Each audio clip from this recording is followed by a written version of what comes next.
on? Okay. All right, it being 6:30, we'll open up the meeting. And, all right, so two things I want to say before we get started. First is an apology to anybody that, on this reschedule. That was my mistake. I did not get the agenda in on time to get the 48 hours, and so I appreciate everybody rescheduling their coming.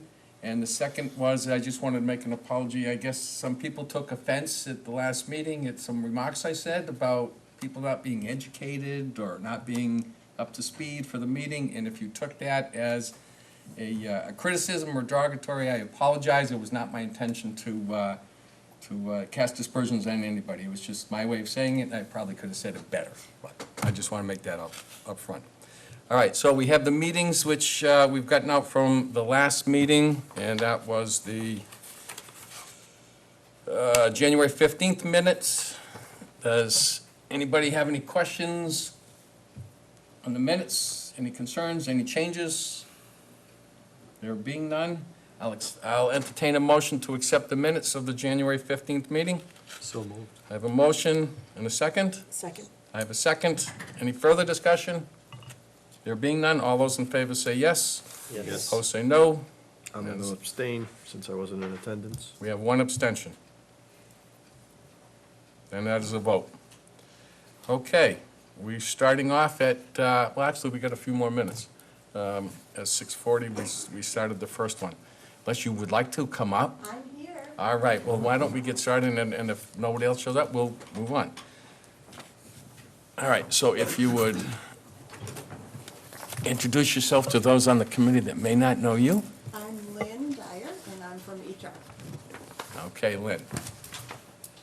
You being the first one? I'm the first All right. one. First time here, too, Ed- so. Oh, good. Well, everybody, you got everybody while we're still awake. Okay. Go ahead, Lynn. What have you got for a budget? So we have two positions. We have the HR director's position, which is currently unfilled and vacant. And then we have the part-time administrative assistant position, which is a 30-hour position. We have all of the longevity that comes out of HR. And I printed double-sided on those. Yeah, I saw that. Okay. So once again, Lynn, just explain longevity to anybody that might not understand what that means. So longevity is more for the long-term employees or long-time employees that have been here for over 10 years. So there's, depending on the years of service, they're given a $200 longevity for the 10 years, up to $1,000 per year. And that takes effect 1st of July.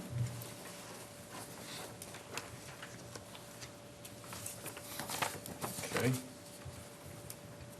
And then I have the expenses and equipment. I found that the last couple of years, we've been struggling to have enough money to attend trainings that are needed within the department.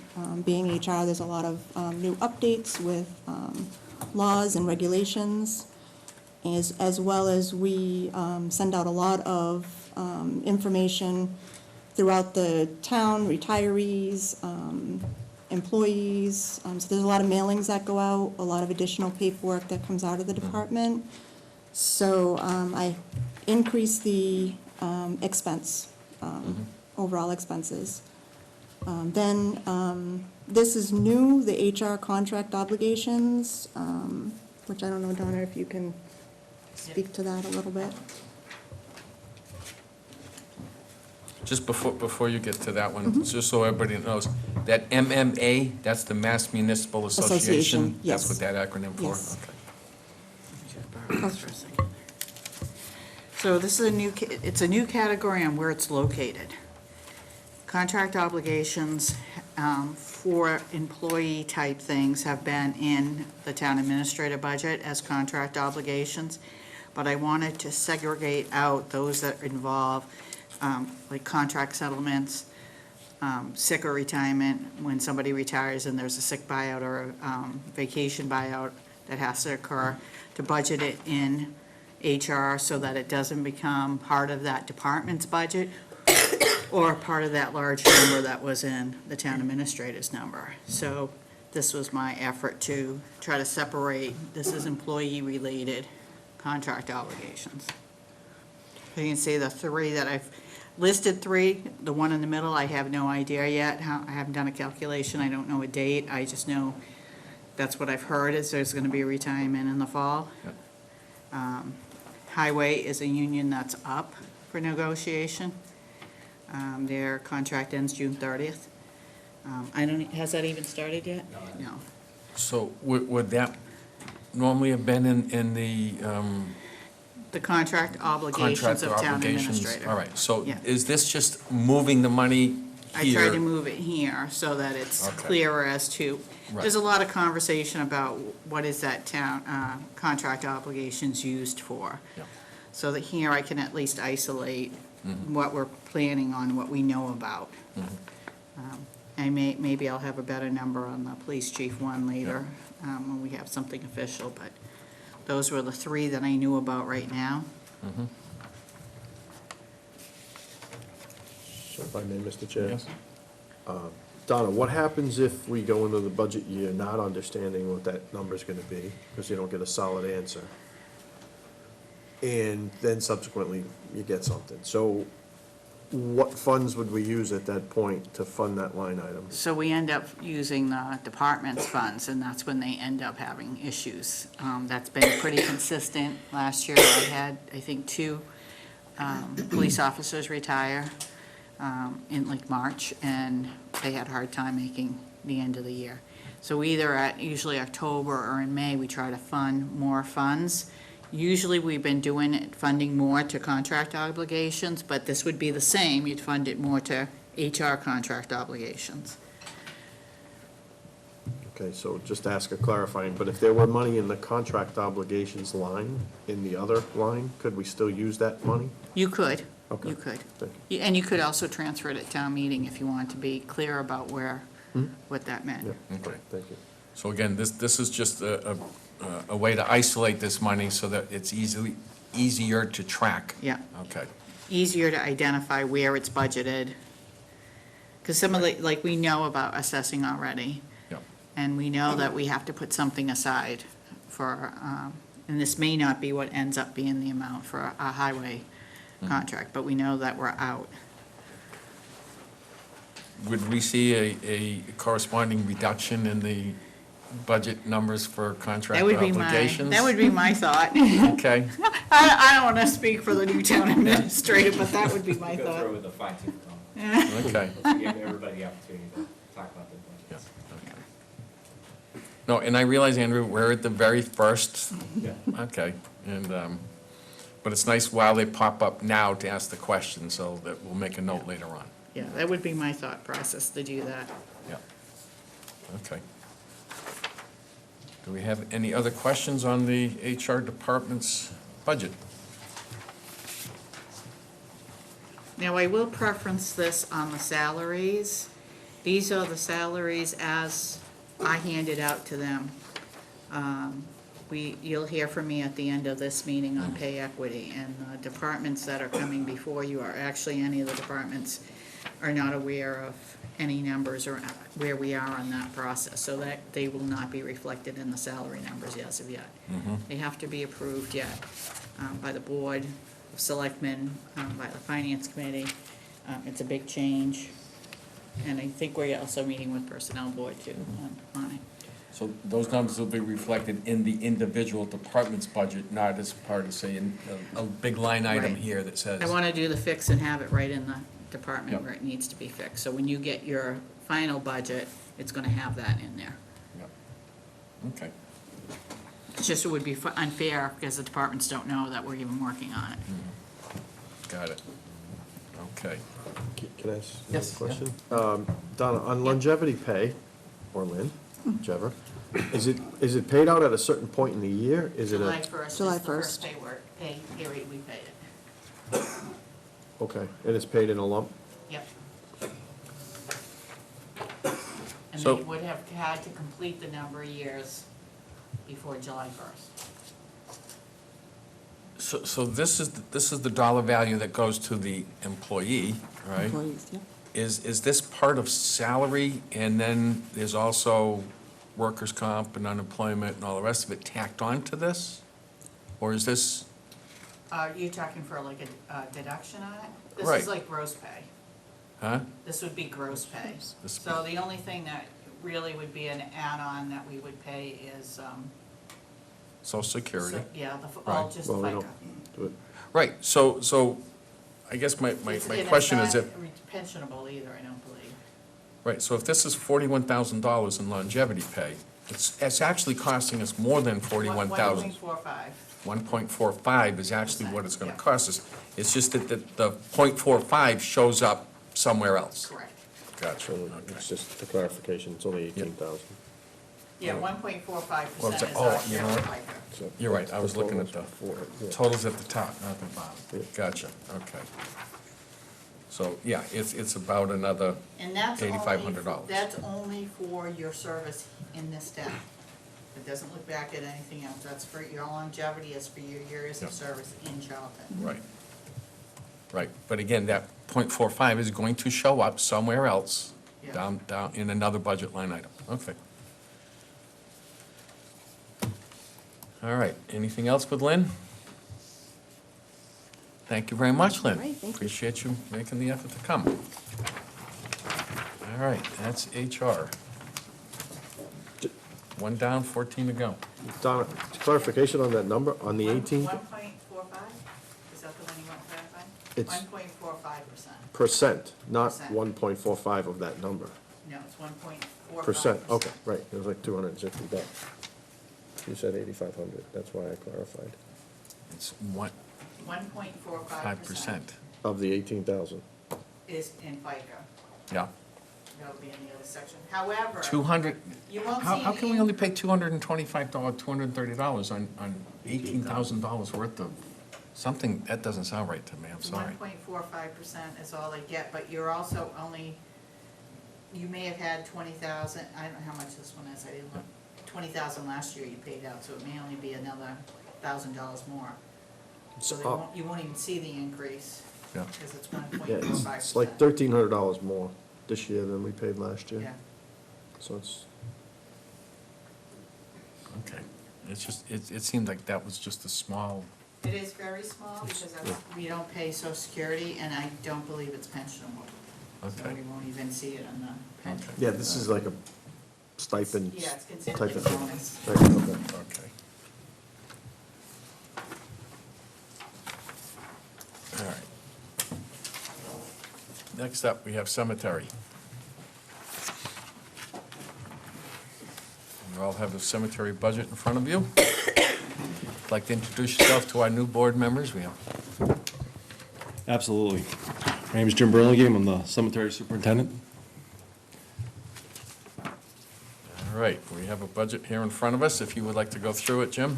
Yep, the budget is basically level funded from last year's. The only line item would be my salary line, and that's, I think Donna had reflected a 2% increase, preliminary increase for that. And everything else, all the other lines, the expenses, the commissioner's stipends, and the care of cemeteries will be level funded from the prior year. I also would like to maybe go over a couple things with the capital projects. This year, for FY '21 coming up, we're looking to purchase a 18-foot skid steer / equipment trailer. It's to replace an existing trailer that we have. It was a 1993 Hudson Brothers trailer. That was a theft recovered trailer from the town of Oxford. That was stolen from the town of Oxford from a landscaper in Charlton. The Charlton police detectives found it. By the time they had found that trailer, I think the town of Oxford had collected the insurance. So the Oxford DPW at the time, or the highway department, whatever they referred to themselves at that time, we're talking 20-plus years ago, that was turned over to they said, just give it to the highway department for your town. So Donald Burlingame, he used to be the foreman for the highway department many years ago. He had let the cemetery department take the trailer. Every now and again, the highway department still uses the trailer. They use it to haul pipe, plastic pipe, and so forth. So it's good for that aspect of what it's being used for, but for hauling equipment, the trailer is not adequate. The frame has substantial rot. The trailer brakes are no longer working, they've been disconnected, so to be safe and sound, we're looking just for to upgrade that trailer to a newer model. The price that I have, I received, I put $7,500 for a preliminary estimate. I went to Camp Out a couple weeks ago, trailer sales over in North Oxford, Massachusetts. They gave me a price of $6,995. So I'd like to keep the $7,500 in play, because by the time the capital gets, requested in October, there could be a bit of a price increase. Yep. So I think the $7,500 would be a safe amount to request for that particular item. Yep. Also, while I'm in the hot seat, I'd like to maybe kind of reiterate the need for a building. I know knew this was coming. we talked about it before. I've talked to the board members, some of you before, the prior administration, previous administration, we had talked about it, but that's kind of gone by the wayside. It's been kind of quiet. So I know last year we had an emergency pop up with the North Side Cemetery wall. We had to request $30,000 for the repair of that. That project is nearing completion, and actually, through the bidding process, through Massachusetts Combis, the prevailing wage, we actually ended up saving some money on that project. So that's gonna work out really well, because we have other parts of the wall that need repair as well. Maybe not so important that could cause a traffic accident because of being so close to the roadside, but money that can further that project. So that respect of it, it's going really well. But the building, obviously, the need's still there. The building we have is definitely too small, not adequate enough for what we need it for, to house all the equipment, vehicles, or whatnot. We were utilizing the Northside Chapel building. Basically, anything with a roof on it right now, we're using it to keep equipment inside of. So the need is there. I know we had some preliminary estimates years ago from PMP Contracting, just soliciting bids, just to kind of get a feel of what we're looking at. And we're probably gonna be looking at about $250,000 because of the prevailing wage and so on and so forth. But with the combis and the state bidding, sometimes you can get some really good deals, like the stone wall. We had prices that range from $16,750 all the way to $127,850 for the same project. And of course, we went with the low bid, and the gentleman who took the job for $16,750 says, yeah, I do a lot of work for the other company that charges the highest price. They use us as subcontractors, so it worked out really well. So maybe that could be something for this project as well. And you're saying that wall's almost done? Pretty much, yeah. We gotta do some final grading on the landscaping. Of course, we're gonna wait for better weather, but we had some nice weather so far this winter, and he was able to finish the project in mid-January, so it worked out really good. So the dangerous part that really concerned myself, as well as the Board of Cemetery Commissioners, that part of the project is completed. Yep. So. Oh, good. And excellent results. They put all the proper drains in there, and they're actually doing their job almost to a point where they're doing it too good. But it'll be addressed, and it'll be Yep. sufficient for Yep. many years to come. So the form for that cemetery garage, you call it, like a building garage, Yeah. whatever, is on the list I have with, when the building commissioner comes in, because he's on the municipal building Yep. committee, so he had a whole laundry list that's on that, so when he comes Right, in. I thought that when we I got did that. attach that he had it, just as a reminder. Yep. But I also have it on the list from the building commissioner. Yeah, it was originally requested for fiscal year 2019, but again, the previous administration wanted to place under like a table, under a large municipal project, so I'm just Yep. trying to reinforce and reiterate the fact. And I know, Jim, we talked about trying to find space at other places, highway garage or Yeah, something, and that's just not working. Well, I think in all retrospect, I know when Jerry originally asked for funding for that building, I think he asked maybe $3.5 million, and it got shot down. They had to downscale their building. While it's probably perfectly adequate for their needs, once they start bringing all my stuff in there, it might not be so adequate. So I think a lot of it just kind of fell by the wayside with all the goings-on last year. Yeah. So I don't think that would be, unless they put another building in that area, I really don't think use the footprint of the existing building would be sufficient for what we need and what they need, Okay. so. Any questions of Jim? You got a very silent group tonight. All the easy departments up front. Yeah, that's right. You got it. I'm sure all the questionable ones will be coming in later. Jim, thank you very much. All right, very good. Have a good night. You too.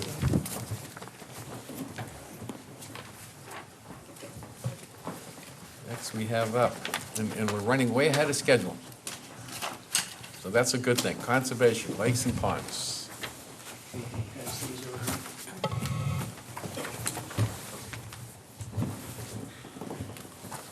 All right, I'm Ziggy Waraskevich, Chairman of the Lakes, of Charlton Lakes and Ponds Committee.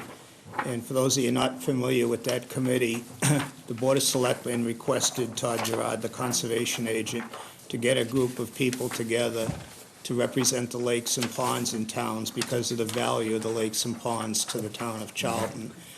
So we've been together working with Todd Gerard to help preserve the, quality of the lake and the value to the town of Charlton. And again, I know that you're trying to get a level-funded budget this year, so of the four. No, level services funded. Don't get us in trouble here. Okay. All right, so anyways, what this would fall under, I think, would be new and additional services. What I passed out was the expense that the lake associations have borne over the last 4 years for the cost of weed control on the lakes and ponds in Charlton. The lakes and ponds in Charlton by the Mass DEP have been classified as impaired waterways because of nuisance weeds. And if those continue to proliferate, then the quality of the lakes will deteriorate, and the assessors will no longer be able to value these lakes as good lakes, and we get charged a premium on our real estate taxes for living on a good lake. And the assessor's office has sent me the premium we're paying on our real estate taxes. And the average assessed value of good water neighborhood waterfront is 17% higher than the same piece of property anywhere else in town. A vacant lot on a waterfront is valued at 75% higher than a vacant lot somewhere else in town. The premium that South Charlton Reservoir, and I've had a summer camp on South Charlton Reservoir now for 35 years, is part of the work we're doing with the assessor's office when we had to have the construction done on our dam. Again, this is a town-owned dam, town-owned lake, but the people who live on the lake have to pay for the cost of repairing it. And we're just finishing that work up now. It's going to come to about $630,000. That will be applied as a betterment to all the residents on the lake. And same thing happened a couple of years ago to Prindle, and in the future, same thing is going to be happening to Glen Echo. So the assessor's office gave me the numbers for South Charlton Reservoir, because obviously that's the ones we're most interested in right now. And our annual premium in 2018 on real estate taxes was $414,000 over what we would have paid if we weren't living on a good lake. That's 38% more in taxes than if we lived somewhere else in Charlton. So the town, and that goes into the general fund, so with the good lakes in town, the town is getting a benefit of about $600,000 a year in the premium we're paying on our taxes. And as you can see, the numbers that the town, the residents of the lake have been paying each year for weed control. And again, to give you an idea of how, tasking this is on the lake associations, that Baker Pond, when they had the invasion of Fanwat that came in from their boat ramp, they didn't have enough money in their lake association treasury to pay for the cost of weed control. So they actually asked 10 well-to-do residents on the lake to give them a loan of $2,000 apiece to cover the $20,000 deficit. And again now, if this continues to happen, and then like on South Charlton Reservoir, we got the additional cost of betterment that we're going to be assuming, and then it's going to be happening at Glen Echo, that if the quality of the lakes in town and the standard of living goes down because the lakes go down, then the town is going to suffer, and that we will no longer be assessed that premium on our taxes. So what the Lake Association, Lake and Ponds Committee asked Todd Gerard to do was to see if we could get a line item put in the conservation budget to assist us with weed control. And now Charlton, all the lakes and ponds in town have been designated as MS4 by the state, which means we have to start addressing storm drains as well. So again, Todd thought it'd be a good idea if we put money in the budget to help the lake associations with the cost of weed control and stormwater control, that the town will benefit by maintaining the high value of those properties. So we put a line item in there for $50,000 for, to assist the lakes and ponds in maintaining the quality of these lakes and ponds in town. Is the weed control numbers, is that this chart that it is on this, the chart that's over here? I'm trying to, you were quoting some numbers. Is this the weed control chart? Yes, Okay. yes. That's what each lake That's what each pays. lake association paid on Pays. each year. And as you can see, for the last 4 years, it's averaged close to $40,000 total for the lakes. So we felt that, so we're asking for less than, 10% of the premium that we pay on our real estate taxes to be set aside for lakes and ponds. And now with and Charlton has taken a lead with the MS4 initiative and the Think Blue Massachusetts thing. So I think, moving forward, because the reason why our lakes are impaired because of noxious weeds is because of the nutrients that are coming into the lake, predominantly phosphorus and nitrogen. So if we can get all the storm drains put in place, because, it's unrealistic. When I moved on the lake 35 years ago, I was told, well, within 10 years, you're gonna have sewers around South Charlton Reservoir. Well, it's 35 years later, and we're still waiting, and, it's probably not gonna happen. When I first moved on the lake, the state was financially well off, and they used to provide money to the towns to assist the lakes with weed control. But that stopped long ago, and we know it's probably never gonna come back. So that I understand the mechanics of it, it's the state that classifies a lake. Yes, state Once it has a DEP. classification, the assessor is allowed to come up with some formula. No, That's- it's the Mass DEP classifies in terms of what's wrong with the lake.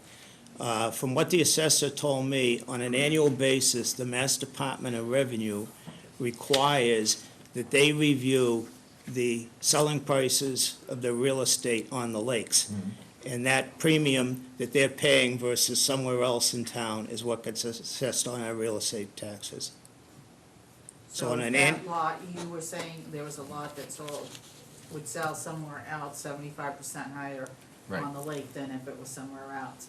Because the assessed value is based on sales, Right, they are able to take the neighborhood of the lots that are on the lake and get a value based on all the sales. okay.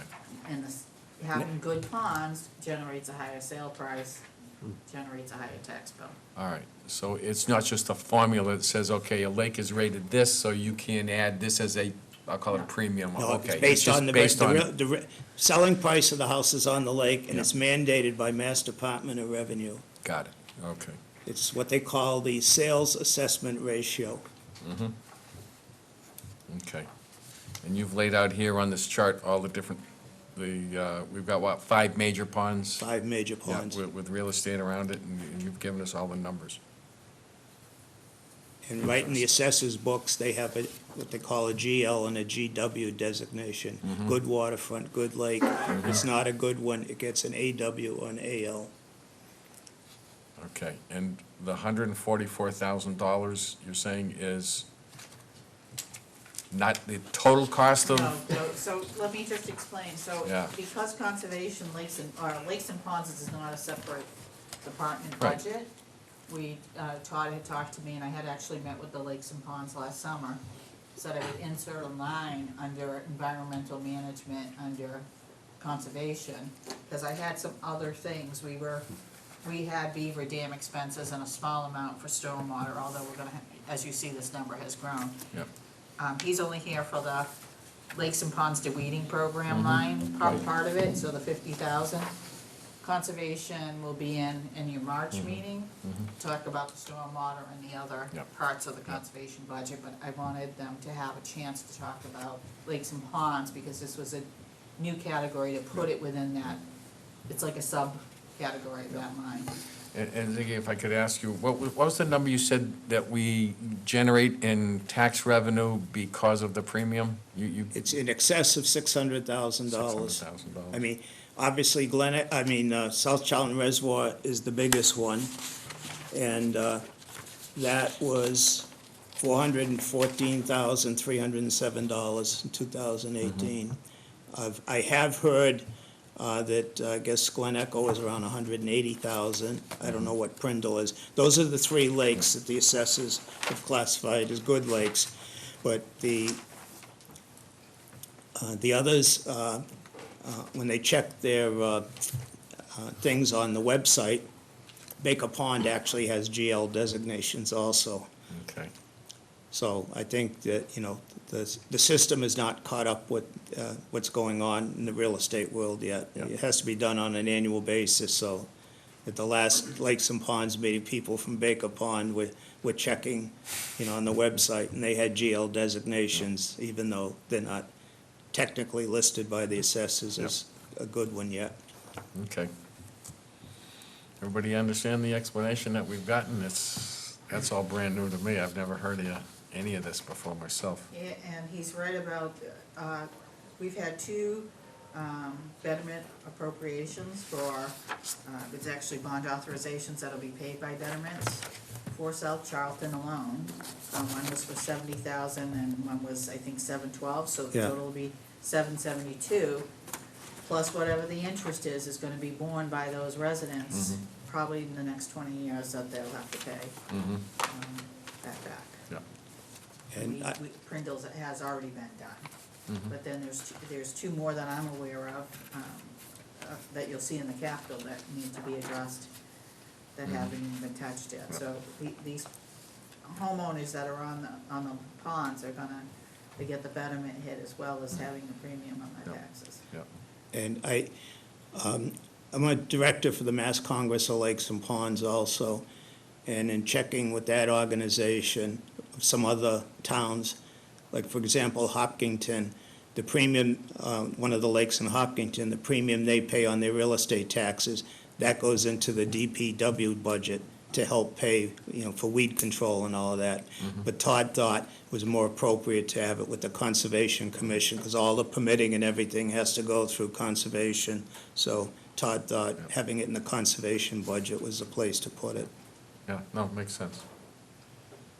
Okay, any further questions of Ziggy? Just a clarifying question, is the premium on your tax bill a separate line item? No, It's just assessed it's value? it's hidden, so I mean, if we didn't do the investigative work as a result of the betterment, why are we paying for something the town owns? And then when we investigated that, that's when we found out we're paying a premium on our real estate taxes. In addition, I might add, those people that are not residents, that have summer property on the lake, also get personal property tax based on the value of their property Yeah, for the belongings inside the home. right. And then Welcome for to the, Massachusetts. That's all in Massachusetts, yeah. yeah, and then for the betterment, the people who don't even live on the waterfront, but they have deeded rights to the water, they get assessed a 50% betterment. Do they? Yeah, so they can't sit in their yard with their feet in the water, they have to walk to Yeah. a right-of-way to use the water, but they're gonna get assessed 50% of the betterment that the people who live on the waterfront are paying. Hope you enjoy the water. All right, there being no further questions of Ziggy? Thank you very much for coming in and explaining all of that to us. Wow. Why does everybody want to live on a lake? I don't get that. Next up, we're doing pretty good here. We're actually 5 minutes ahead of schedule. This is somebody from the library. They're here. They're here.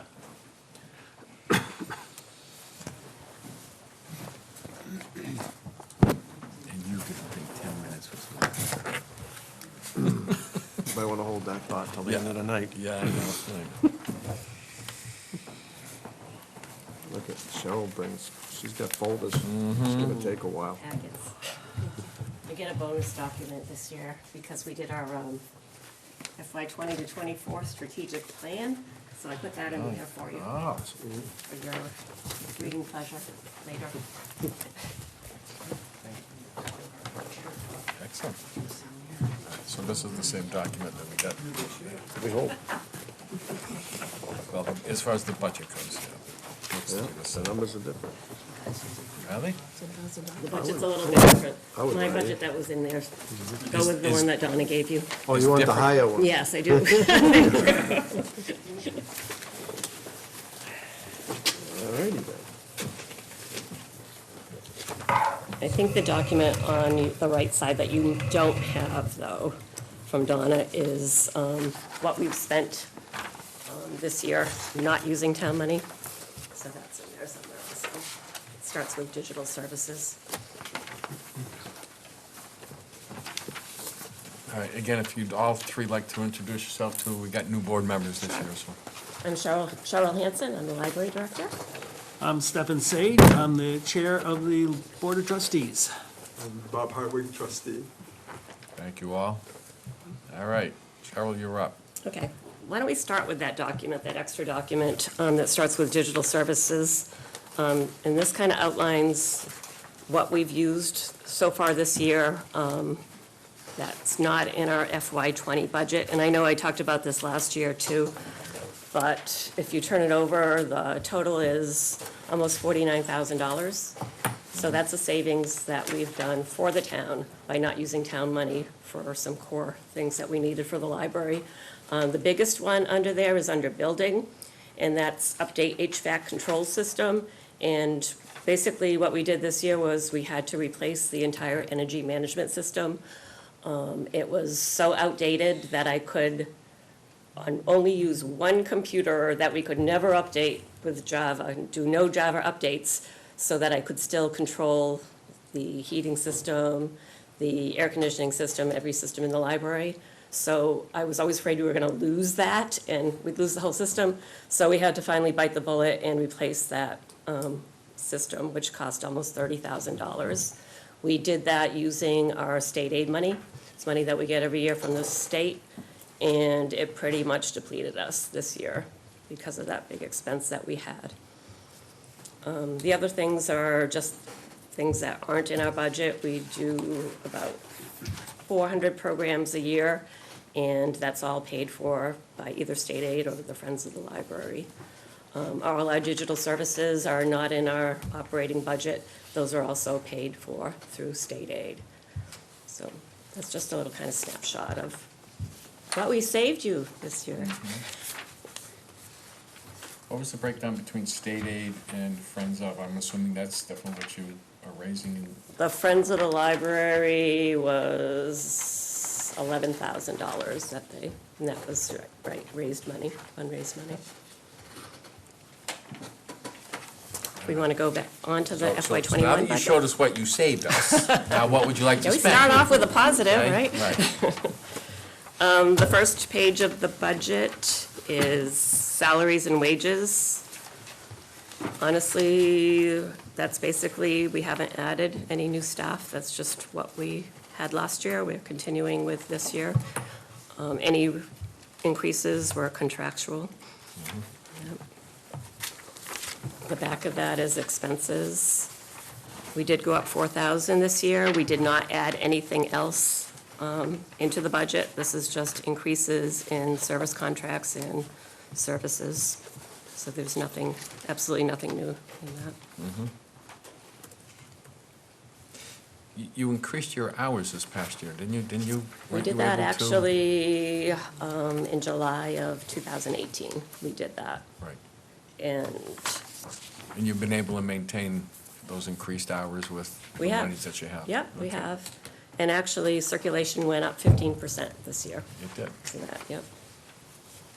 We circulated almost 97,000 items. 97,000. 97,000, yep. And do you also track number of patrons? How many people go in and out of the building? We or- don't have any way to track that. We don't have any electronic counters Yep. in the building. I can tell you, we did almost 1,100 meetings this year in that building. And we have over 6,000 residents have library cards. Yeah, I know that meeting rooms in that building are hard to come by They are sometimes. You're- a Yeah, hot ticket. yeah. All right, any questions of, Not a budget question, but Were there changes in the Mars program, the CW Mars? I'm having a hard time getting library books. For ebooks? Yes. You should. Do you have a Charlton card? I actually have a Southbridge one, but I went to Charlton and I said, I've lived in Charlton Right. 36 You actually should years. change to a Charlton card, because yes, we are in that CWR's overdrive system, but we also buy our own. Yeah. And so if I buy it for the Charlton Library, you're going to get it a lot faster. So you'll be bumped up on that list. Good. I saw there was a change in the website. Yep. They're always making changes and trying to get it better. Okay, but I did go to And- the library and ask if I should change. You should change. Oh, okay. Yes, you should. So add 1 to that number.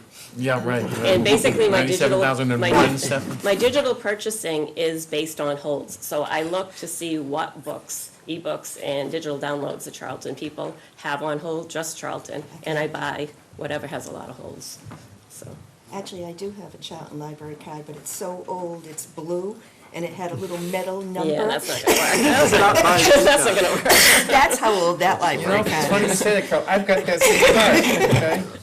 There is one other issue, and that's that Macmillan Publishing has kind of squeezed the pipeline for Yeah, ebooks, and so that's- they're basically limiting the supply for what, the first 2 months, is it? That's correct, yeah. Oh, So- Yeah, and they treat the CWMR system as a As one. single library, so. Okay. I did read that there was something about, And what you may not know, we can buy a hard copy, a print copy of a book. We get a really good discount, it's like 48% discount through our wholesaler. So it probably cost me anywhere between $16 and $18 to buy a hardcover book.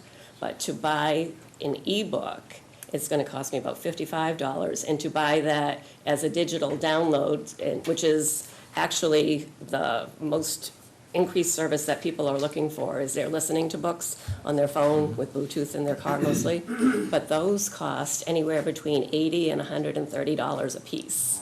So our budget's actually, we have this high demand for all these digital products now, but our materials budget hasn't increased to meet those high demands too, which is a problem.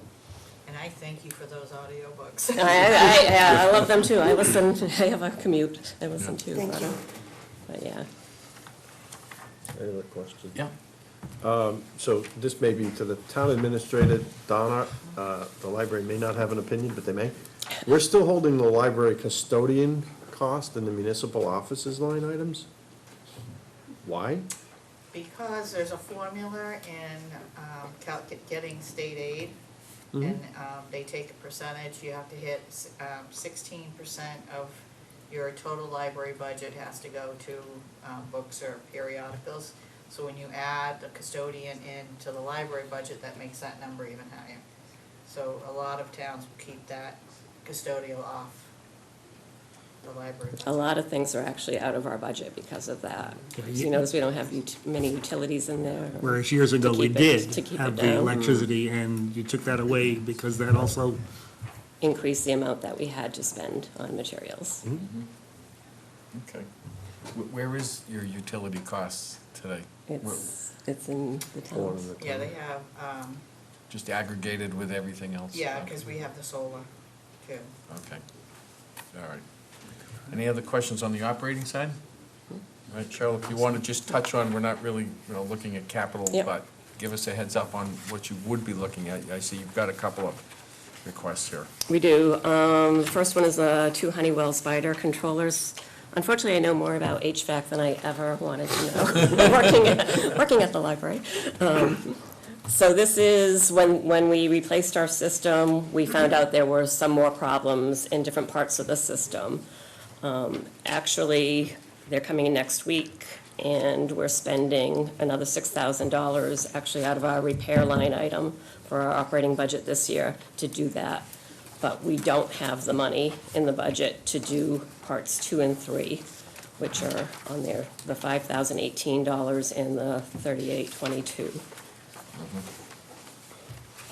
for that. And then the next one is painting the exterior trim of the library.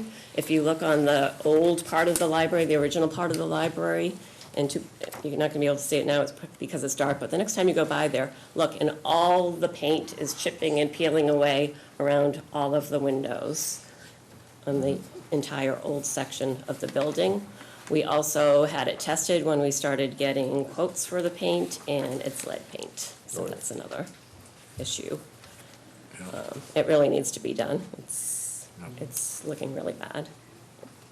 If I could add, there's a bit of a catch-22 there, because we know that we usually request capital items in October, but then it's too cold to paint.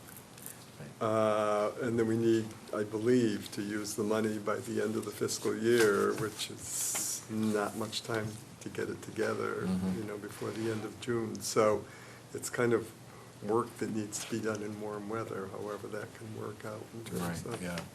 So on a capital article, you don't have to spend by June 30th, it's only your operating budget. Oh, okay. Yep. But the ideal is to get it done, because the longer it sits out there exposed to weather, Right. greater damage to the wood Yep. can happen, and then you have a bigger problem of having to replace wood. Yep. Gotcha. Okay.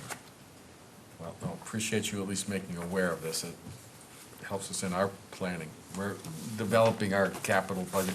So with something, now, on the Honeywell, that's a capital for the library, but would the painting come under the municipal building capital budget, or? I put them both under the library, because they did not come up on the list from the municipal building committee. Yeah. So they technically don't hit the dollar threshold, but because it is a one-time cost, I thought it's best to put it on the capital, because sometimes you can grab some of the smaller dollar ones if you have enough funds. Yep, aggregate. And add it in. Yep. Okay. Mr. Chair, Yes. why would we not consider based on what I'm reading, the Honeywell controllers as repairs? Because it's gonna be a one-time cost. So if I put it in their budget, it becomes a recurring amount in their budget. So Yeah, no, so I didn't ask that clearly, I apologize. Why would you not come forward and ask for a fund transfer to repair it now? And when I read things like heat's working intermittently, I kinda don't think we should. Well, I think because we've kind of wait till scared June. everybody that you guys don't have much money. Right. We keep hearing that. But from our point of view, however it gets done is good. So we've been. The sooner the trying to better, push too. people back with, if you can put it on for town meeting and not ask for a FinCom transfer, because we're pretty much out, is what we were telling people, is that we use most of your FinCom money, No, and we got what, 14 left, I think, or May to June 30th. 14 left? Right. And that might not, I can see where everybody gets scared. I don't want to be the last one to use the money. This is the first time we've actually asked for any capital money in the 13 years that the library's been renovated. Yeah, I guess my feeling, and I'm not speaking for the committee, just myself, is that this isn't really a capital request. I mean, I understand you're spending money, but it's a repair, it's, Like an emergency request. right, or it's just that, it's something that should come forward to say, look, if we should keep this and understand if there's funding available, we should fund it. If we're not talking about, well, I'd like to have a pretty window. No, I'd like to have heat. Kind of important. I assume patrons use those bathrooms. They do.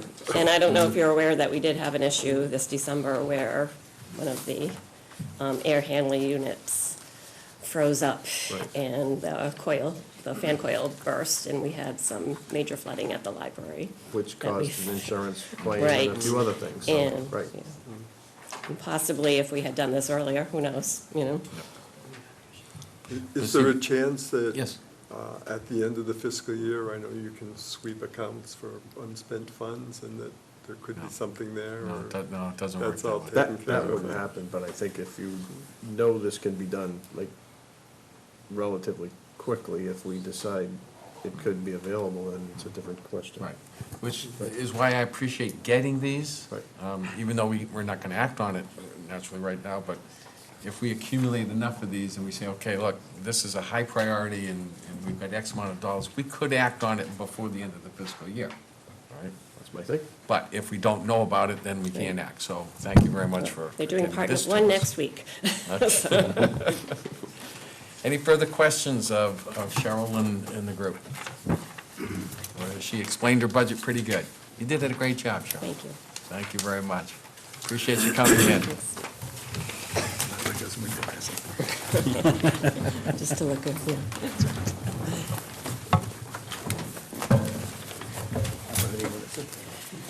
All right, next up, we have Planning Board.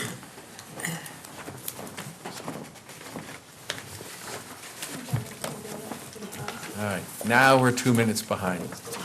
We only need like 5. 5? Good, okay.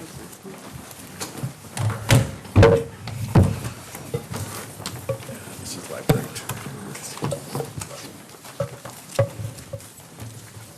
All right, Patsy, if you'd like to introduce yourself, we have new board members. I'm Patsy Redlack, I'm the chair of the planning board. I'm Jean Benson, I'm a member of the planning board. Thank you very much, ladies. Patsy, if you'd like to explain your budget? Okay, we're pretty much level with last year, except for the 3 changes. The first being Jane's pay. With that Mass Equal Pay Act, I just wanted to, if I can, these are the pay rates of all of the administrators in the building, all of the secretaries in the building. And Jane has been here the longest, and she makes the lowest, and significantly lower.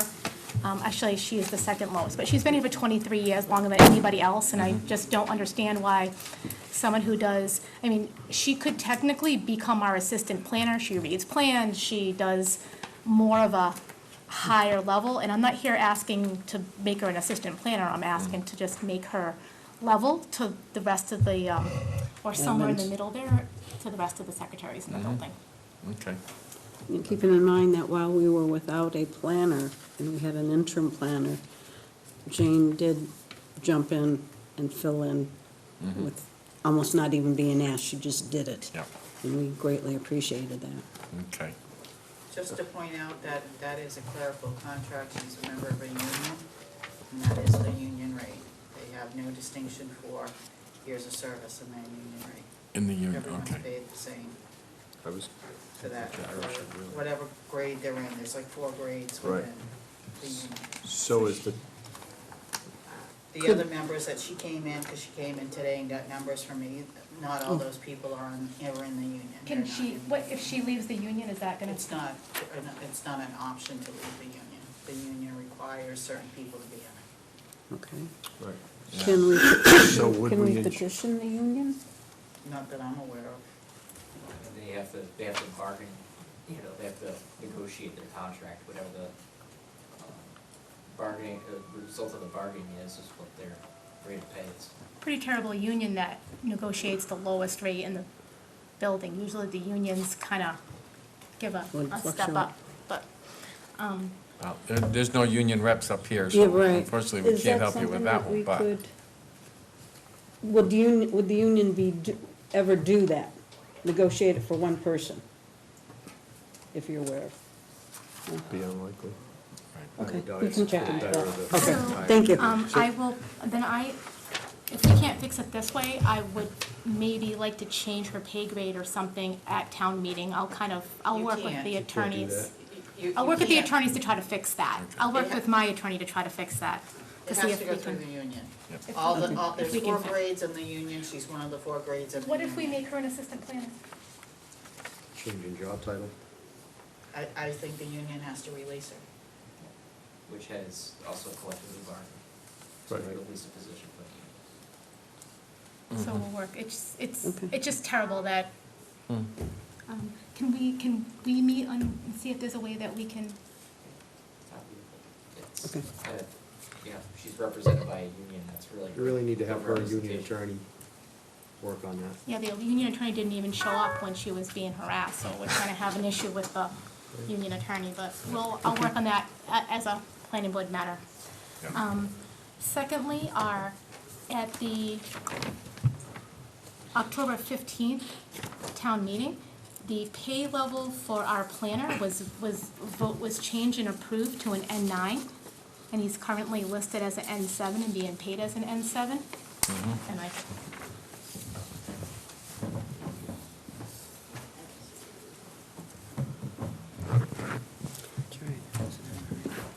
this is something that we should have asked Lynn about when HR was here, okay? We'll discuss it later with the Yeah. pay equity Yeah. study stuff as well. Yeah, and I was wondering how much of that was gonna interconnect with the pay study and the whole bit, okay.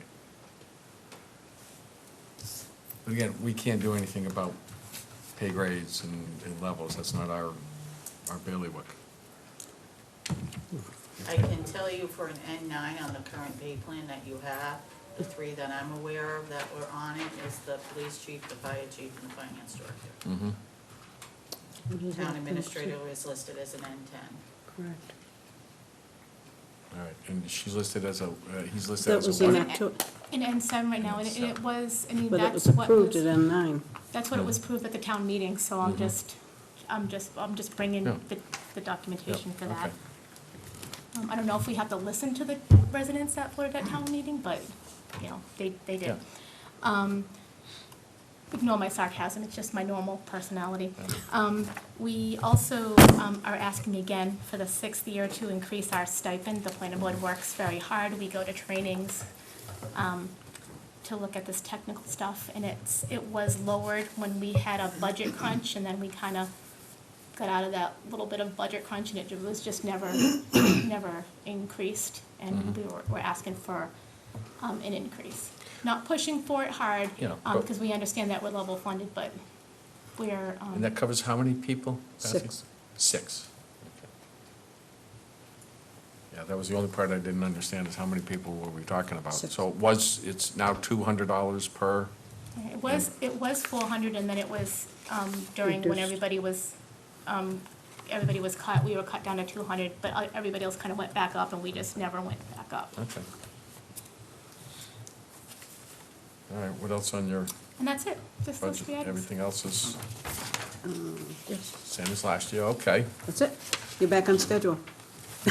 No, you have here a capital request. Oh, Let's just I'm go, sorry. let's just walk through that and, We, at the last, when we had the joint session, we talked about the master plan, and I thought that 50,000 was approved at the meetings. We had received, and you can correct me, we had 50,000 for the zoning bylaws, and then we got another 50,000 for the master plan.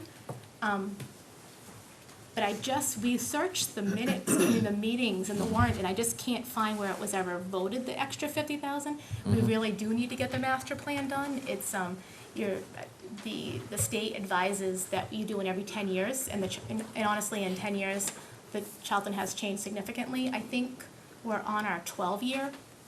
I think we're at 12 years, and we really need to kind of RFP that and get that started. It seems like a big reach to be changing the zoning bylaws and the master plan, but the more you think about it, it's gonna be a lot of work, but they tie into each other closely, so they could go to the town meeting together and be approved together. okay. I do remember discussion about it, I just do not remember myself the It was outcome. agreed upon to delay it to the next fiscal year. Was it? The second 50? Okay. Yep. That would be this year. That would be this one. Yeah, that's why I put it back on here. It's- Yep, okay. All right, so we have that on record too. Okay. Good. Thank All right, you. thank you. Yeah, you're right, Thank we're you. back on schedule. Or close to. Yeah, okay, good. All right, thank you. Next up, we have planning board. No, I'm sorry, we just did planning board. No, go sit. I'm sorry, Board of Health.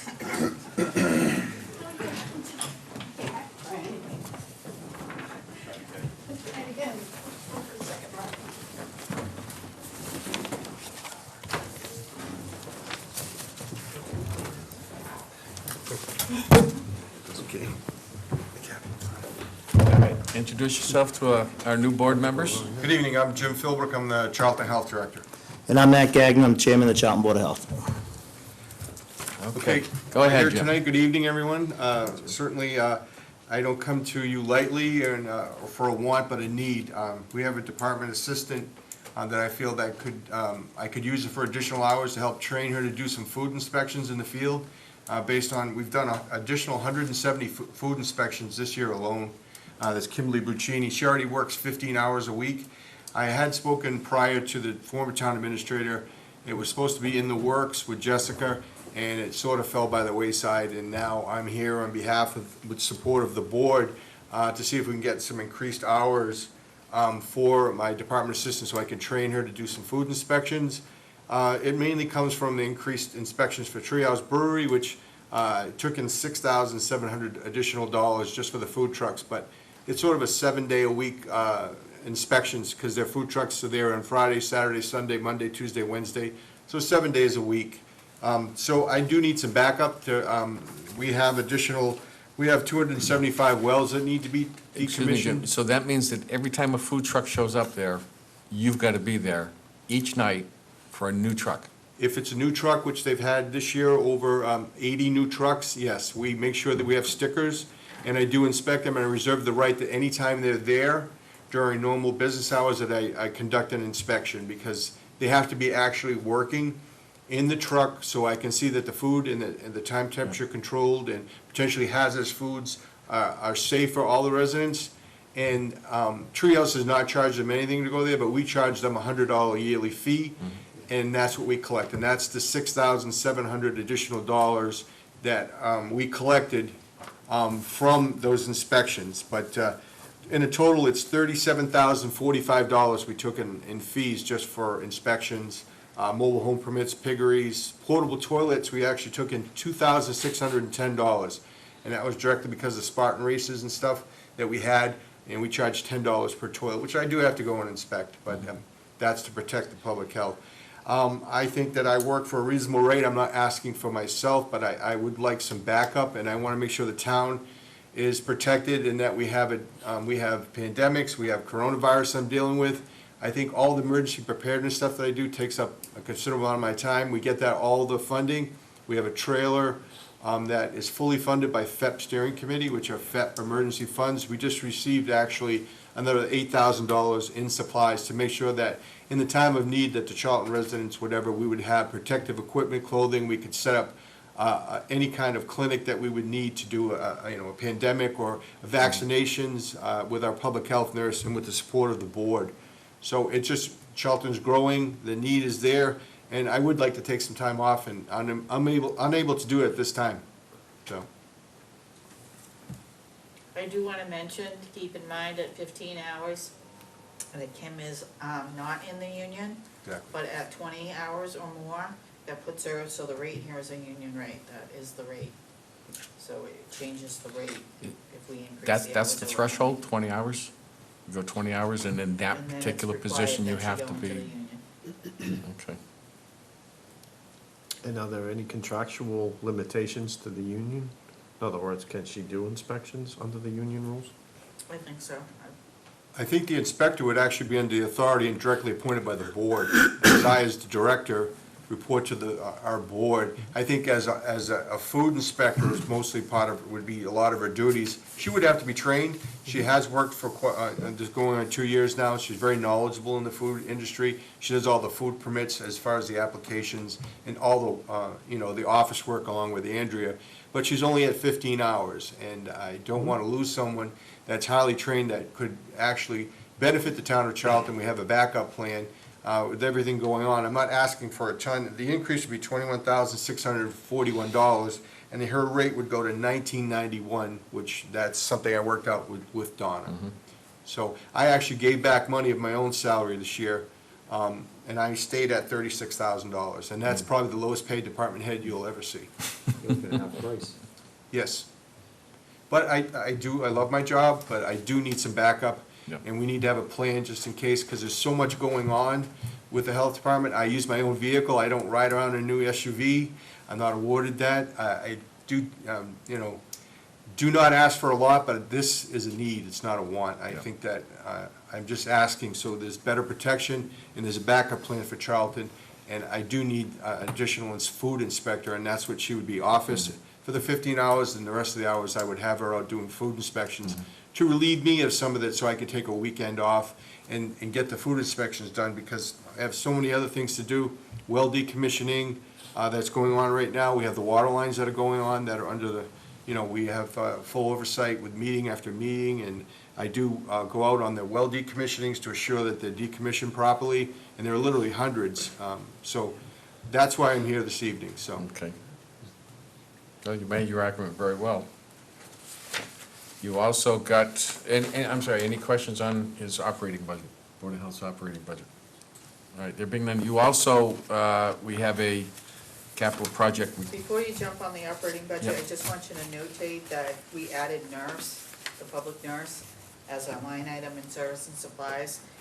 If you remember, in October, we had to fund that Yep. for this year because we used to pay for it from a trust fund and we've run out of funds in that trust fund.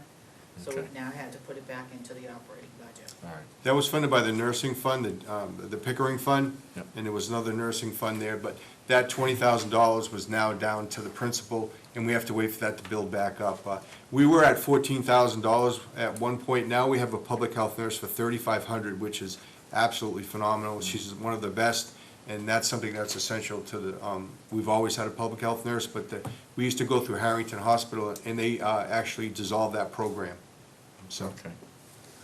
All right, but that's a new addition to this So budget. we actually funded it in Yeah. October to his budget, but it's Yep. now showing for the first time Okay, on a regular operating budget. got it.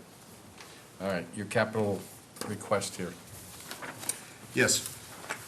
As you can see, There must be a typo here. This says this says 2 million. yeah, that's probably the lowest. This is not something that I've come to ask. This is something that's going to be DEP mandated. Robin Creer, the former town administrator, was very well aware of this, and I've been informing people that the DEP had to do a walkthrough. They've informed our town engineer, CMG Environmental, which monitors the MCP projects throughout the town of Charlton, that the old landfill at 54 Flint Road will have to be capped. It's unlined and uncapped, and they feel that they can't leave it that way. They said they've addressed the problems in Southbridge with Casella and the water line, and now they're coming to Charlton, and they informed us that it's coming soon, the order to come down.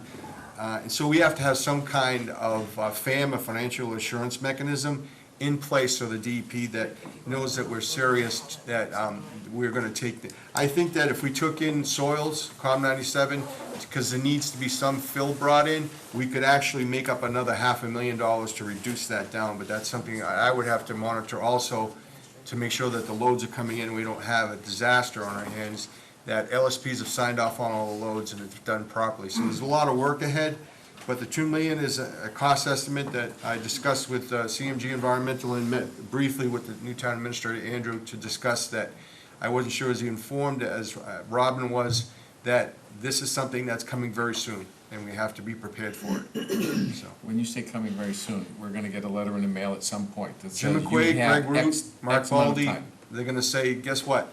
We've warned you, we've had meetings, and you know that they've talked about it, that it's time for Charlton to put a cap on that landfill. It's what we decide to do. Either way, a $2 million is a cost estimate.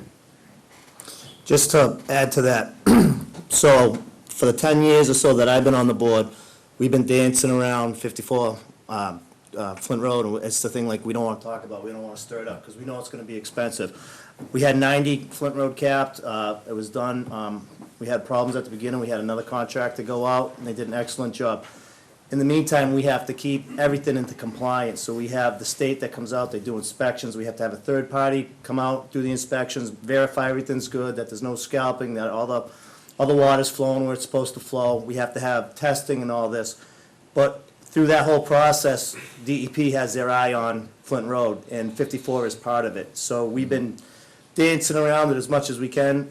We had to clear around some of the wells 2 years ago, and some of them came up hot with 1,4-dioxane and some other chemicals in there. So nothing terrible, but nothing great either.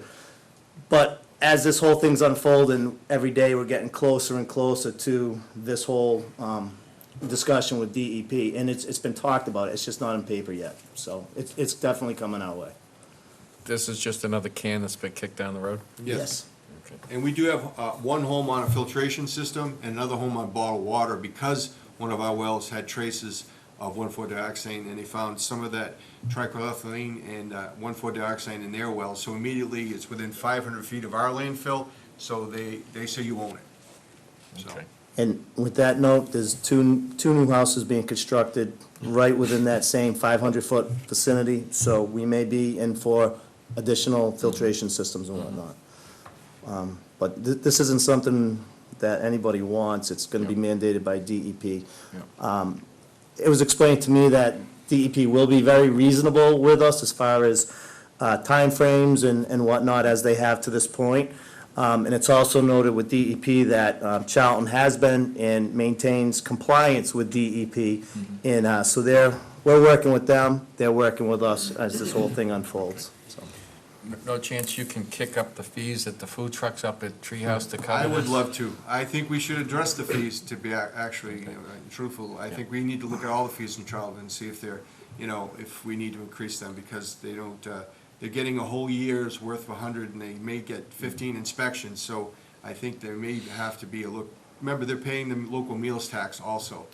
The food trucks are subjected to that .75. Yep. I will say, as far as that, I did bring a solar investor that came, I don't know, 3-4 years ago, willing to put solar on the entire landfills, cap them, maintain the whole thing, and make it a permanent solution. Yep. And it was denied at a level, I think, selectmen, but we did have a funding source for that. There are alternatives, you're saying? There was There was alternatives. at that There time. was. There was at that And time. we can put a solar plan, that could be an idea for the 54 Flint Road if they deem necessary. There are several options that could be brought forward.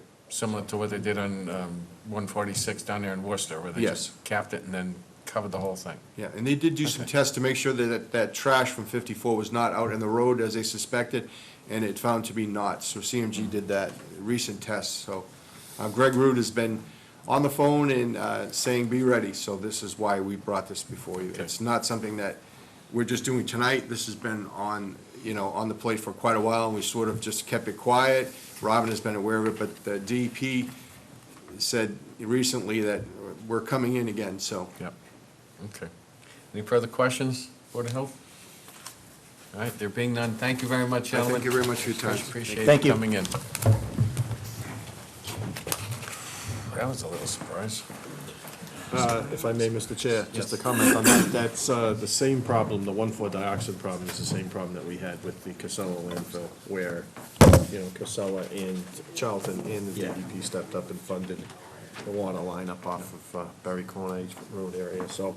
What's that, This is the school stuff that was sent, so you have it on paper. well, I've got it on paper, but that's all right. The more paper. Come on, guys, come up and kill some more trees, because I'm sure Dean's got another packet there, too. How do I put you to work for a change?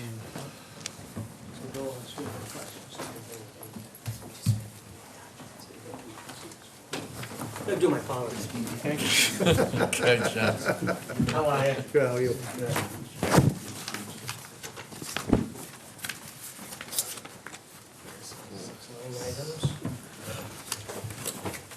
That's the same thing we just, I know, did Donna just give you that?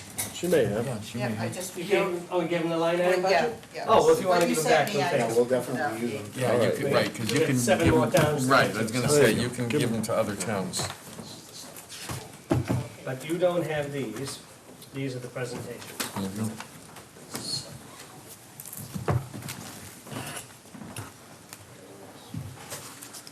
Any ones we can save, we'll save.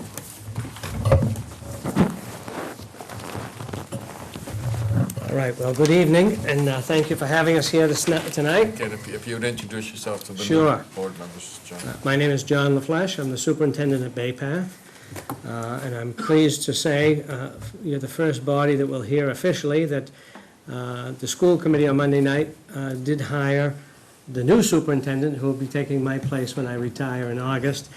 His name is Kyle Brenner. He is currently the principal at Worcester Technical High School in Worcester. So it is a pleasure to be here, and I want to thank you for the many years that we've had a relationship. Also, the Board of Selectmen and all of the townsfolks, and especially your departments. I know you're going through their budgets, but I have to tell you, you have a fine organization here, and I'm very pleased for the last 20 years that Bay Path resided in the town, because anytime we've needed any assistance, needed any guidance, somebody professional like Jimmy, for example, on Board of Health matters all the time. So I would be remiss if I didn't tell you and the entire town how wonderful they are to work with, professional. It's And nice to hear, Jim. so with that, I'm going to shut up because Mr. Kamasi knows I like to speak. Yep. And I'm going to turn tonight's presentation over to Dean, our Thank business you. manager. Dean Yakabuchi, business manager. I've been at Bay Path now 8 or 9 years, so some of you know me. As John said, I'm going to be going over the information that we think is important for you to know that's in association with our budget. Are we under any time constraints? And I'll make sure. No, well. I don't want to make You it. know, I don't think information technology wants to sit around here all night. That's okay, I've been here all week. Good, okay. So yes, Dean, go All right, well, I'll right, move along quickly. go right ahead. If at any point in time you have any questions, slow me down or ask them. You don't need to wait till the end. I don't like reading to people, but it's numbers, and you can't really do a presentation without reading them. So I'm starting on page 2. As you know, as you're working with your budget, these numbers are based on the governor's budget. They're subject to change as the state works the budget through its process. But right now, our proposed Chapter 70 funding is $11,655,265, which is a $569,652 increase over the current year's funding. The proposed Chapter 71 funding, which is regional school transportation, for next year is $1,158,688, and that's actually a $16,357 decrease. Moving on to page 3, so how does that shake out for Bay Path? You can see our Chapter 70 number as compared to the current fiscal year, as well as the minimum contributions, which are the contributions that all of our 10 towns collectively are required to give to Bay Path. When you add your Chapter 70 funding with your minimum contribution, that comes out to be the required net school spending. That's the minimum amount Bay Path is allowed to spend on education. And you'll hear us say this a couple of times tonight, the budgets that we've put forward are at the minimums. We are not asking the towns for anything above what they're required to provide for education. On page 4, total budget for assessments is $23,837,609, which is a 4.61% increase. Again, our member town assessments are at the minimum. The budget includes debt service assessment of $1,565,553. Our operational budget does not require funds above minimum contributions, and member assessments total $11,182,275. So looking at our budget, we have our chapter, and I've moved to page 5. We have our Chapter 70 revenue. We do receive a school choice assessment. That comes right off of our Chapter 70 receipt, and that amount next year, based on this year's numbers, is going to be $208,619. So if I can stop you for a minute, Dean, just so a little explanation of that. You might say, why do we have a school choice assessment? If a student in one of our towns attends another vocational school, not agricultural, but vocational school, through a school choice program. So for example, we might have a student in Charlton going to Tantascwa High School, and they take the vocational program. The cost of that comes off of our Chapter 70, not off the local school system's Chapter 70. So we have 208,000, which equates to roughly how many students? About 40? Yeah. Roughly 40 students in Probably that 38, category. 39. Right. Why does that not include agricultural? Well, the law is clear that agricultural falls with the communities. And really, the common sense answer is because it's so expensive, they don't want the other 9 towns, for example, picking up a student from one of the towns. Thank you, John. Yep. We also pay to the town of Charlton a $30,750 sewer betterment fee, which is assessed annually. I believe that will go on until 2023. And we also have recommended to the school committee to use $50,000 from our excess and deficiency account to continue funding our OPEB liability. So how does our budget shake out on page 6? And you can see all those numbers that we were just talking about falling into how our budget works. Our Chapter 70 funding, again, is at $11.6 million. We take away from that $208,000 as a school choice assessment. We are assessing the minimum contribution amounts of our 10 towns at $9,240,066. There is no request above the minimum. We are funding E&D transfer for our OPEB fund of $50,000, which makes our operational budget $20,736,712. On top of that, we have a transportation budget. Our estimated transportation costs next year are $1,504,594, of which we're receiving $1,158,688. The balance, or the difference between the two, is what we assess our 10 towns, which is $345,906. And again, for a brief interruption, you'll remember that in the last several years, if and when we get more Chapter 71 than what is originally budgeted, we return that to the towns. And also, if the minimum contributions change, up or down, we do adjust the budget. This year, there were 9 towns that received refunds. Only the town of Auburn did not get a refund because through the machinations of the state, their minimum contribution actually went up in the final budget. But all other 9 towns did get some money We back. got back approximately 20 grand, if I remember. I don't recall. I think Yeah, it was we don't 20. have to- I think it was 20, Dean. Somewhere in that. Yeah. So you see our debt service of $1,565,553. Below that, a capital assessment of the $30,750. So our total budget for assessment purposes is $23,837,609. But when we add back in the $208,000 in school choice, makes our total operating budget with school choice $24,046,228. So inside the budget, and I'm on page 7, I'll move through these quickly, we have adequately provisioned all of our shops and classrooms. We've included funds for new textbooks for math, science, social studies, cabinet making, veterinary science, which is a new program that we're starting next year. And we've also got funds included for any replacement textbooks that we need because they're either worn out, lost, stolen. We've included funds for purchase of equipment for our advanced manufacturing shop, electrical shop, metal fabrication shop, programming and web development. We've also included funds to purchase equipment in cosmetology, building and property maintenance, drafting, and new student computers. We've included funds to add 1 full-time equivalent or 1 full-time teacher as a veterinary science teacher. We're hoping to fill that position actually this year so that they can start writing the curriculum and getting that program set up so that we'll be ready to get this program rolling at the start of next school year. We've included funds to provide wage increases for union and non-union employees, and we have a reserve in the budget for the Student Opportunity Act, which I'm sure you're hearing about. So we've set aside a certain amount of money to meet the provisions of that act. Yeah, so the Student Opportunity Act is what they're really calling the Chapter 70 appropriation this year. So every school is going to have to come up with a plan to help the lowest performing students to achieve higher in math, English, and all of those. So we will actually be having a public hearing Monday, and the school committee must pass a plan which we've put together. That'll cover 3 areas. The other thing I want to note, and it's not new, but this is the 3rd year funding in this budget for a police officer from the Charlton Force.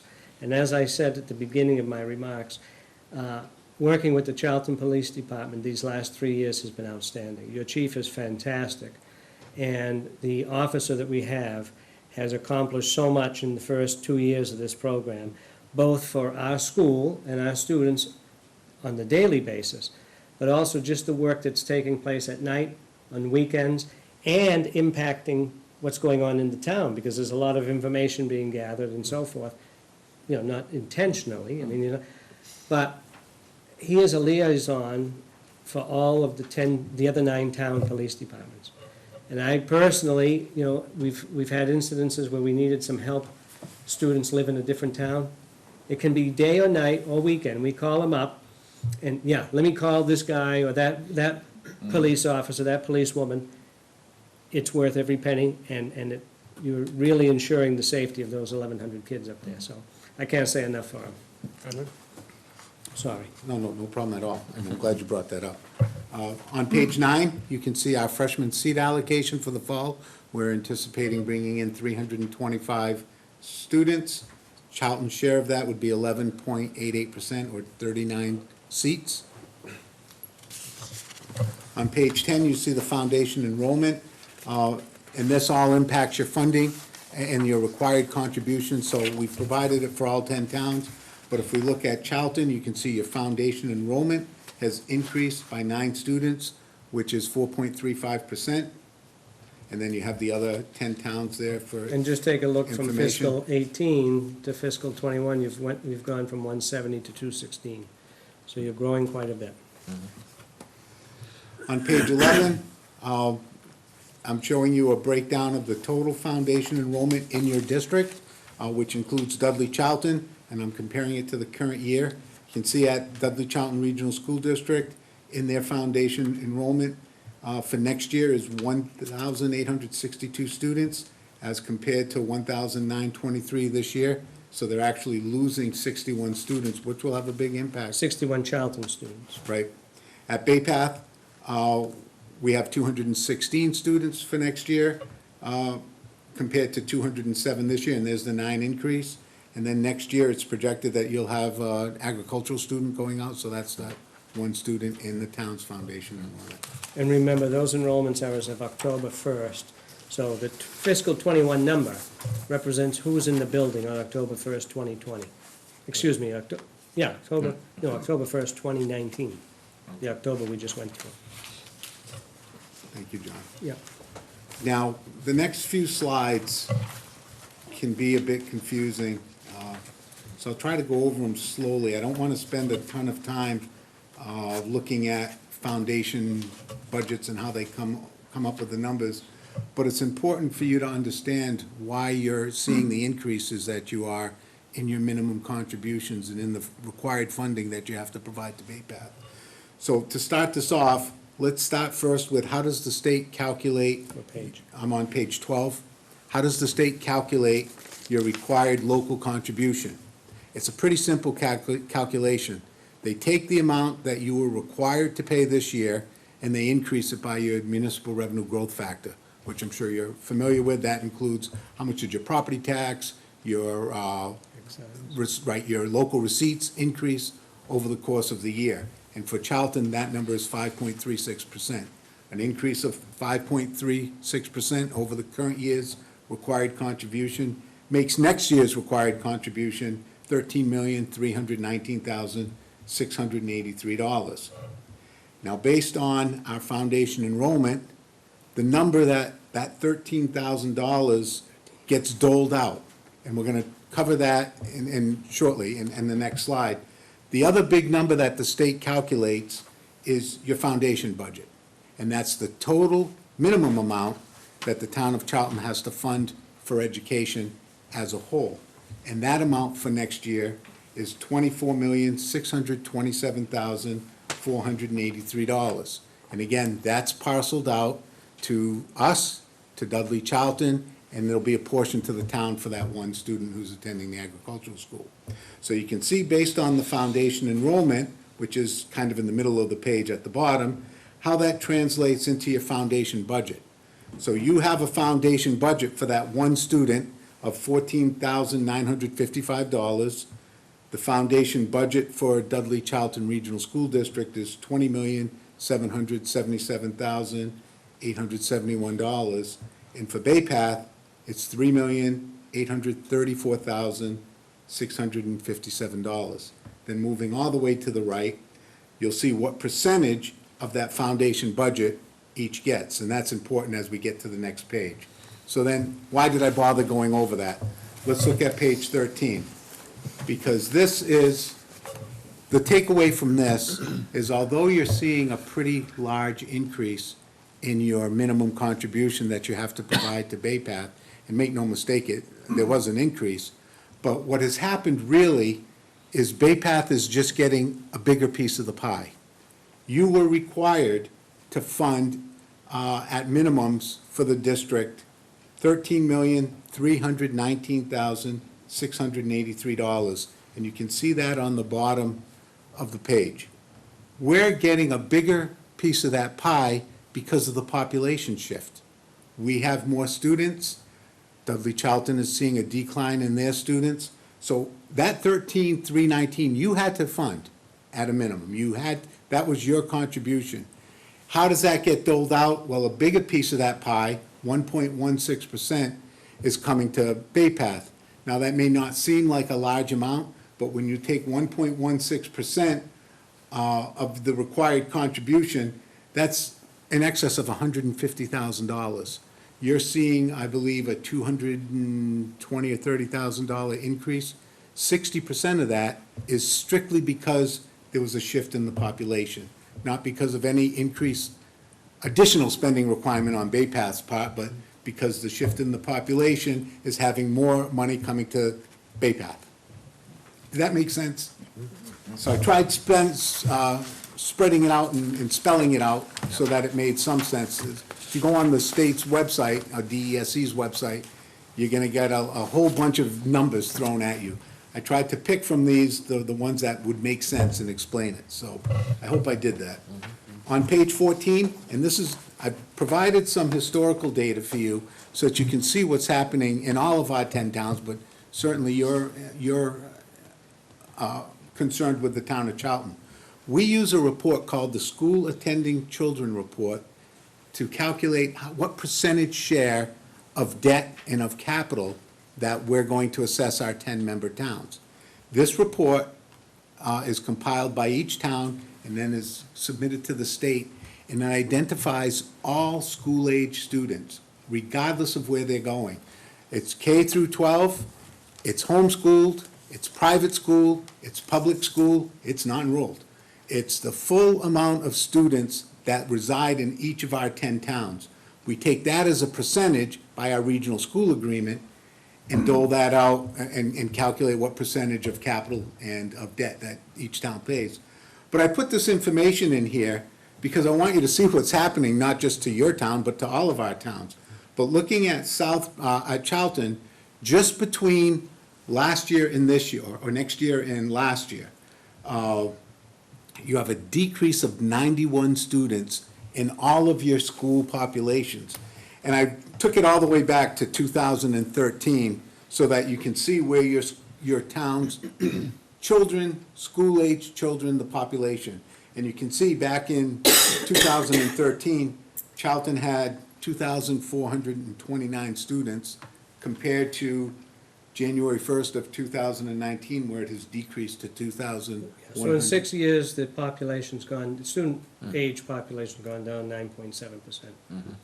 And that's not as bad as some towns in the district who have gone down over 25% in that same time period.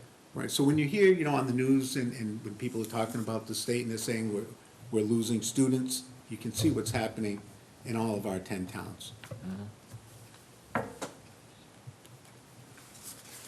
Moving on to page 15, it's just a breakdown of all of the assessments, so you can see how all 10 towns are being assessed.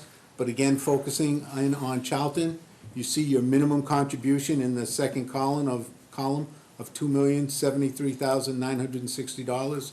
That number is provided and determined by the Commonwealth. Moving across, you see your share of the transportation assessment, which is $63,474. And again, continuing to the right, you see your share of the debt service of $185,985. Your share of the capital improvement of that $30,750, which is $3,653. And there's your total assessment of $2,327,075. So you see, there's nothing in this assessment other than what's required. On page 16, it's just a comparison of your assessment for next year compared to this year. And your total assessment is a 12.22% increase, but you can see where the increases have come from. And primarily, it's the change in your minimum contribution. That in and of itself is an increase of $251,000 of a total $253,000 assessment increase. That is where your increase is coming. On page 17, you hear us talk about required net school spending. And for those of you who've been on the finance committee for years, except for a couple of years where we've asked for a small amount above minimum, we have always come to the towns seeking the minimum required contribution. And that's great in terms of budgeting for the towns and our ability to make it work. But what happens when you're at minimum contribution, if you don't spend 100% of your budget, then you didn't meet your net school spending requirement. And all of you know, even if you tried, it's almost impossible to spend fully 100% of your budget. Last year, we spent 99.6 or 7% of our budget, which was, not an easy task to do because we don't just buy things for the sake of buying them, but you also have to, be cognizant of the fact that you can't go above your budget. But that extra fraction of a percent still left about $130,000 that we didn't spend, which would have meant that we'd miss school spending by that amount. We did do an appropriation from excess and deficiency, which covered the gap, so we didn't lose any ground. But had we not done that, we would have missed net school spending. So you hear us talk about that a lot. And what the state does is, it's beautiful in this regard. When you overspend on your net school spending requirement, at the end of the year, the slate's wiped clean, great, you spent what you were supposed to spend, and you don't get really any credit for any amounts above that spending requirement. If you spend below the net school spending requirement, that becomes the basis or the bottom line or the starting point for your upcoming next year. And you can see all the way over to the right where we have the aggregate amount of over and under, you can see what happens. As we didn't spend our whole budgets, our net school spending cumulatively really increased. It got to the point back in fiscal year 2015 and 16 where the state actually contacted us and said, we are going to reduce your state funding because you're not spending enough. Crazy. So reduce the funding, but keep the spending requirement. Right. So as you can see, we pretty aggressively took over the next couple of years to make sure that we are meeting that net school spending requirement. This year, we look to be at, you can see it's an estimate, but we believe we'll exceed net school spending by $78,000. We're looking to make a recommendation to the school committee to again appropriate some funds so that we have a little bit of buffer, because with only $78,000 to play with, I can almost guarantee you, we won't make net school spending. That's just too close. It sounds like a big number, but when you're comparing it to a $22 million budget, it's a fraction of a percent. So that's our story, and we're sticking to it. Yeah. And be certainly happy to answer any questions you have. You always do a great job at presenting. Thank you. Appreciate that. We try to get you what you need. No, you've done well, Dean. You always do well. Thank you, Henry. That was a lot of info to Thrown at you. to absorb in one shot, okay? But you know where we are, and, at any Right. time you have any questions, Right. it's certainly not restricted to tonight only. Yeah. Let us know. We'll be happy to come back. We'll, provide you with any information that you need. We'll be happy to do that. That was gonna be my suggestion. And yours is a budget needs to be looked at, and if we might ask you to come back, we will. Be happy to do that. Okay. Off the top of your head, so any quick questions? No. None? Very good. Thank you Thank very you much, very guys. Good to see you. Same here, Jim.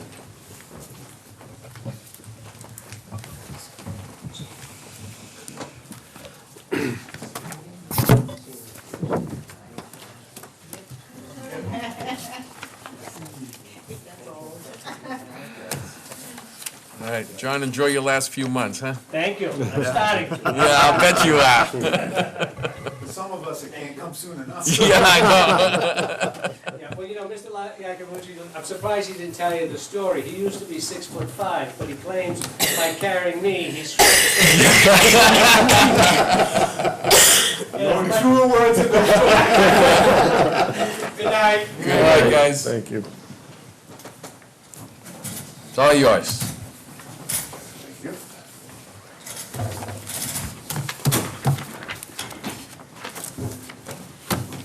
Good evening, Jeff Sorrell, IT technician. How's everybody doing tonight? Great, how are you? Excellent. Appreciate you sticking around. You're the only one all night that's been late for your appointed time. That we haven't kept up on schedule. It's always a late night in IT, so. Couple things really to go over and explain what's going on. So if we look at, let's just look at a couple of Form As here. I'm not sure exactly how many you have, but I've got a few that I put in for. I think they have everything. Oh, do they? Good. Which I do good. I actually want to start off by thanking Donna and Ashley in finance. Being a newer employee in a brand-new department in town, it's good to have someone who can walk you through the ropes of what kind of paperwork needs to be submitted and what format and everything else. So I really thank them for hand-holding me through this process while I attempt to get through this. So my numbers are substantially lower than the last person. So this should be pretty easy. Basically what I'm trying to achieve and what we're doing in town as far as the IT budget, there is a lot of upgrading, updating, and replacing that needs to be done with really old equipment, and we're getting a good handle on that. But there's just a lot that needs to be replaced. Are you gonna tell us another kick the can down the road story? Nope, because I actually enjoy doing it. This one of the reasons I got hired, and is because the little things weren't getting done, and I'm here to get that done. Yep. The newer items on the actual budget for, let's say, services, supplies, licenses, hardware. That's one of the line items I think that, if anything, are gonna grow a lot within the actual budget, because more and more things move towards cloud-based applications, services that the public can use that are cloud-based. Our new website, which is cloud-based, that everybody's using to contribute to. So there will be more access needed for people in town that work here and for the patrons that are going to access that service. So bandwidth becomes an issue. You know, how often does your internet connection go down? Never. And the more we use it, maybe the more we need. So I can see that going up. Software is going to, for example, we need to update our version of Microsoft Office. The end of life is this year. So we're moving to Office 365. It's a service-based yearly subscription. So that goes into the licensing category. Is that why subscriptions are up 22%, because you're taking into account? Yeah, if you look at the latest, this new item, I estimated, because we're just about to start doing this, and it's roughly $150 per user per year. So I think that's going to be a little on the high side, so I'm hoping to come in under that. But just think of everybody who has a Town of Charlton email. We need to have every board and committee member, everything needs to be done through the Town of Charlton email system for records retention and everything else. So that's a major license upgrade, instead of buying a retail version of Office, and that would be a hardware, software purchase. This is a licensing purchase. The one good thing about it is we never have to buy an upgrade again, because it comes automatically because we pay the yearly fee. So that was one of the new line items under that. There's also, under that, a smaller item for 2000 social media backup. The new town administrator has just launched Facebook and Twitter accounts for the town that are sponsored by the town, officially for the town. We've integrated those into the new website, and we need to have records retention for anything that happens on those platforms as well. We just started briefly discussing this, so that is for the software to be able to capture that data, and we store it on our equipment. So that's for that. The zero line item is that charging station that's out front for electric vehicles. That's for 3 years, so that's why there's nothing on it. Actually, this year was paid for, excuse me, earlier. I'm sorry, how did that fall under IT? I have everybody's, if it plugs in, it goes here. So, nobody told told me that there was gonna be even a charge for that. I so found out the hard way too, it's Yeah. going in my So budget. the bill so- came and I was like, oh, I gotta pay $1,000, who's paying this? Yeah. So the only place I could think of it is a license kind of fee, so I said, I'm gonna throw it here, but I'm gonna put myself a reminder. It's only once every 3 years that it needs to be paid. And we have a few items like that, for example, our domain name, townofcharlton.net. We renew that and it's good for 3 years and it's roughly $300 or Yeah. something like that, something Yeah. very minuscule. As far as spending money for what's in the articles, it's really going to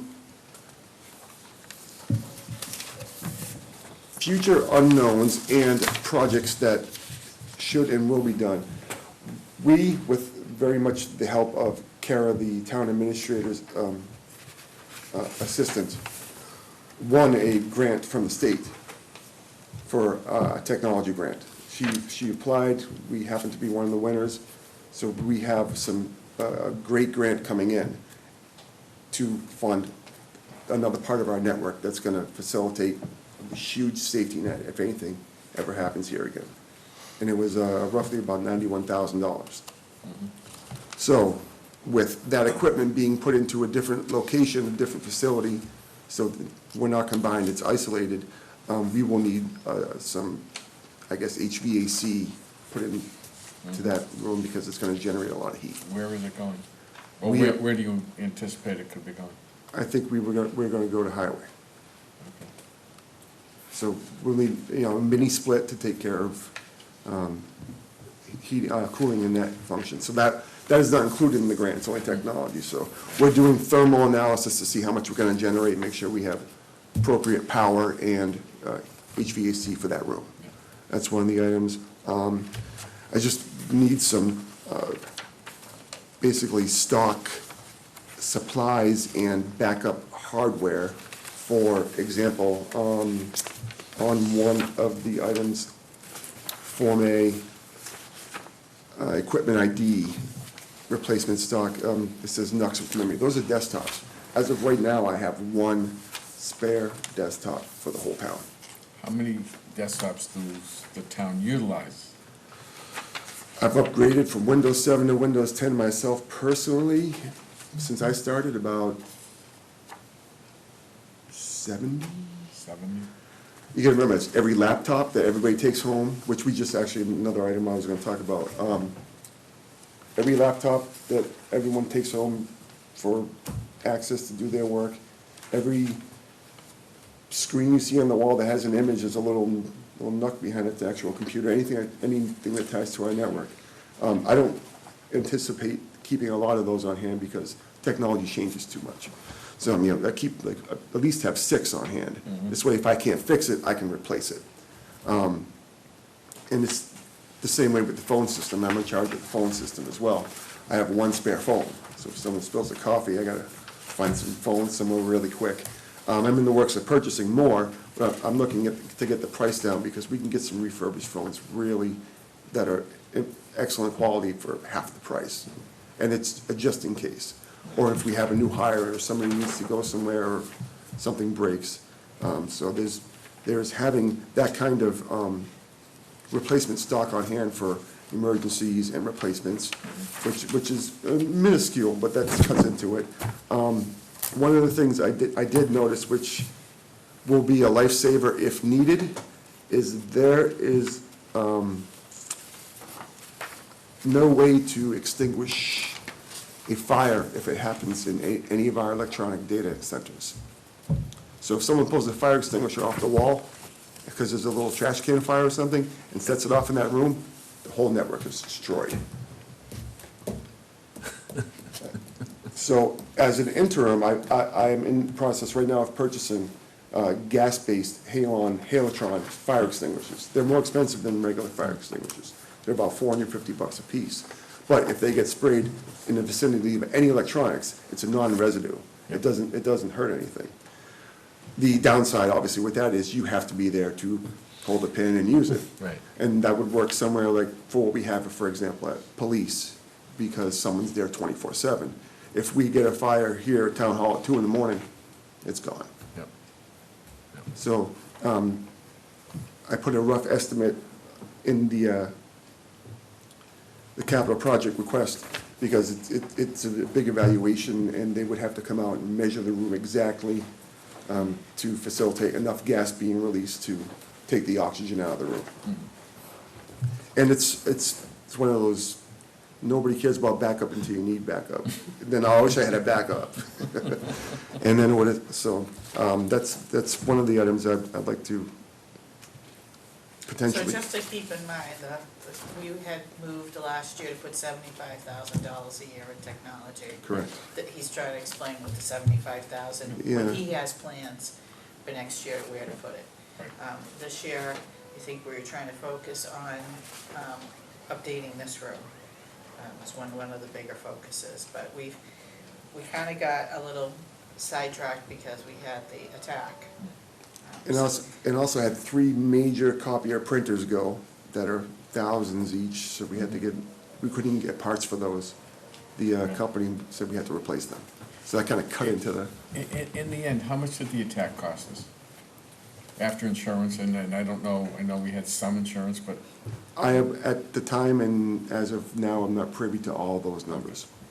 I was just curious, that was just a curiosity. The number after insurance or the number including insurance? I can get that for you next time. Yeah, I'd be curious the number including insurance. What out of pocket did it cost? So, I don't think we're gonna be bad out of pocket, but we have not been reimbursed for, the expenses that we have already paid for people who had to work extra to enter things. Yeah. Some of the stuff they paid directly, Mhm. insurance company paid the bill directly, but we're waiting to get reimbursed for like all the hours for the extra dispatcher to come in and recreate from July, was it 17th? The labor whatever the date costs. was. Those are the intangibles, you had to replace some servers, if I remember. We had to purchase some servers because in case for forensics, they needed originals. the originals, so we had to isolate that, put in something new to get the backbone back up. And then, So we did put a claim in for hardware, I'm not sure we'll get much on the hardware. they said we could reuse it, so. And as we're going, They're not wrong. servers only last 5 years, that's the max Sure. you can have them in play, because they're mission critical. And as we're going, we would do 1 or 2 a year and replace them and upgrade them with, bigger and better. Not necessarily more expensive, because it does get cheaper depending on what it's going to do. So storage costs money, because we always need more, there's so much data being generated. Desktops, I'll let run till they die. I'm not gonna spend money on new desktops when I can spend 1/10 of that and just upgrade them. Yeah. But servers, basically you replace those. As we're going more and more cloud-based, are we, For some services. The network will never be cloud-based, everything has to connect to it and be able to. But there are, for example, the accounting package went cloud-based. So we're getting some storage space back where those databases were, but we're gonna fill them up with social media. Things like that, That's why you also see, even though they're not new items, a higher price in your licensing area that, because we've gone cloud-based, which brought it to a higher annual fee. no, I was just wondering from a maintenance or mechanical, where we say, 20 servers 2 years ago and we're down to 8 servers or 3 servers Yeah, or you're basically saying that it doesn't work that way. We just take it off the server and we fill it with something else. There are certain roles that you need to have the network function. They'll never go away. Yeah. We create virtual servers within our servers to facilitate the accounting department, for example, and give them space on that server. So it's doing multiple things. We don't have just one server doing one item. That will never go away. It's just the way networks are built. You need to have domain controllers, file servers, application servers, data servers. A lot of storage for video. If the cameras take up a lot of storage, we save everything, archive everything, email storage. But for applications, some are going cloud-based, and that, I'm all for that, to be honest. There's a lot less maintenance for the IT guy, because I don't know her package for Vadar that, you know, I can help get it running, but I don't know how to use it. It's the accountant that knows how to use that. And we're also looking at upgrading, we're doing seminars and classes for the building commissioner. He needs new permitting software to get up to date so we can have more features, more functionality, and that'll partially be cloud-based, has to be. Same thing with the assessor's office. We want to give everybody access as much as possible. We're getting, one of the things we talked about earlier, I just bought 9 new laptops. So our accountants and people that deal with payroll have the ability from home, for any reason they can't get in, they can take care of accounting, payroll, and everything else and keep the town rolling instead of, oh, nobody gets paid because I couldn't come in. Yeah, payroll was one that we had to address. It was a huge concern when we had the attack. People want to get paid, they're not amused at all, and don't want to hear that excuse that we were attacked. Fortunately, payroll is in the cloud in Harper's. The unfortunate part is, when we got here and found out we couldn't use the computers, we had no way to get into the cloud. I happen to know ahead of time, because I had been called, so I brought my own laptop in from home. And I had contacted the treasurer, and she had brought hers in from home. So we had 2 to try to work on getting the payroll into Harper's, but we had no connection, so we had our own personal phones. Hotspot, So yeah. hotspotting. There's our domain to get controllers through were down. So we kind of learned that this was a problem, and it went on for at least that whole week that we couldn't use anything. That's 1 week. That we needed to have some laptops that could do what we just did instead of bringing our own personal stuff in to get through. So that's, we actually got some refurbished ones on a good deal, so. We did, we got a great price on them. So that we could, at our worst case, we could have put a laptop in each of the offices, and they could have still done their postings to the website, because the website was on the cloud, but nobody could get to it. So then we had to cancel meetings. So it was difficult at best. So during our attack, our network was fine. Domain controllers were down? No, everything was down, everything was down. Domain controllers house different functions that control the domain, for lack of a better term, but the user accounts are stored there. They were, some were encrypted, some were possibly breached. Once things started happening, we shut the whole thing down, so nothing would spread any further. Once we, and it was not 100% affected, but we had to shut it down so it wouldn't spread. And we weren't turning things on until we had backups, made backups, even if it was just to be safe.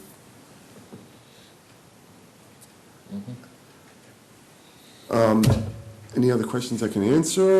Is there any other line item here on the technology budget that you have a question about, or? Nope. So just looking at this 5-year summary, this is, it's increasing by $5,000 a year for the next 5 years. Yeah, Keep up with. we tried to decide how and why the reasoning for doing that would be. And I think the software licensing is gonna go really through the roof more than the hardware, even though we still need new hardware here. Because, for example, with the Microsoft Office right now, it's $150 per person per year. In 3 years, what if it goes to $160? There's $2,000 that we weren't thinking of, things like that. And there's always upgrades and updates that need to happen. Not too long ago, we funded a upgraded video system. How did that go? Didn't we? Is that Drew with the cable access? Yeah. I have no idea. Oh, okay, I didn't know. That went through fine though? We're still waiting on equipment. Are you still waiting on it? So that, with some of what he's getting, we're gonna spend some money in here to integrate better with his equipment, so we'll have, a permanent presentation, display of some sort that's accessible. He can do picture-in-picture instead of having to use the camera. It'll integrate with his equipment as well. Yep, okay. There's also, like the sign, the electronic sign across the street, things that you can add on, alerts, Amber Alerts, and depending on what the selectmen choose to do, but there are options that you can now that you're in the age of technology, you can add some features. And if you've seen the selectmen during their meetings, those iPads are about 10 years old. They'll need to go soon. They're really Get new old. covers for them, though, huh? Well, they don't make anything for those anymore. They're so old. Just look a little silly on television. Any other And questions? And we just moved the accounting package, or I should say accounting, treasurer, the financial packages just went to the cloud. We had been looking at software since the day I walked through the door, and pretty much what I had said when Robin was leaving and all this was going on, is that the town's not going to invest in $1 million in accounting software. And the software that you have, it works, it's simple, but we need to have it in the cloud because we need to be able to access it if we're not in this building. And by going to the cloud, it's a lot easier to be able to make that happen. Okay. And that actually went live about 2 weeks ago. 2 weeks ago. We did the conversion, it went smooth, and we're live on the cloud now. The day after the holiday, I believe, right? Yeah. Yes. So, yeah, that's one of the things with going to the cloud. I mean, I'm really all for it because there's a lot of redundancy that we just don't have here. But the downside is we're not in control of that. For example, the accounting package is done by the accounting software company and the data's there. Yeah. Okay. Any further questions of Jeff? No. Jeff, thank you very much. Thank you, both for your presence and your waiting. Appreciate it. If anybody has any questions, if they see something, feel free. We know where to get you.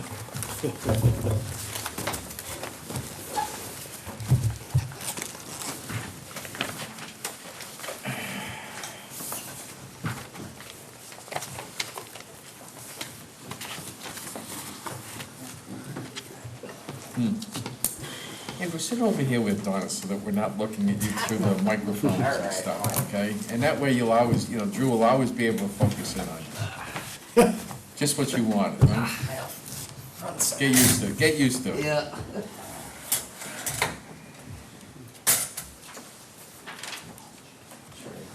Enough stuff, but not everything.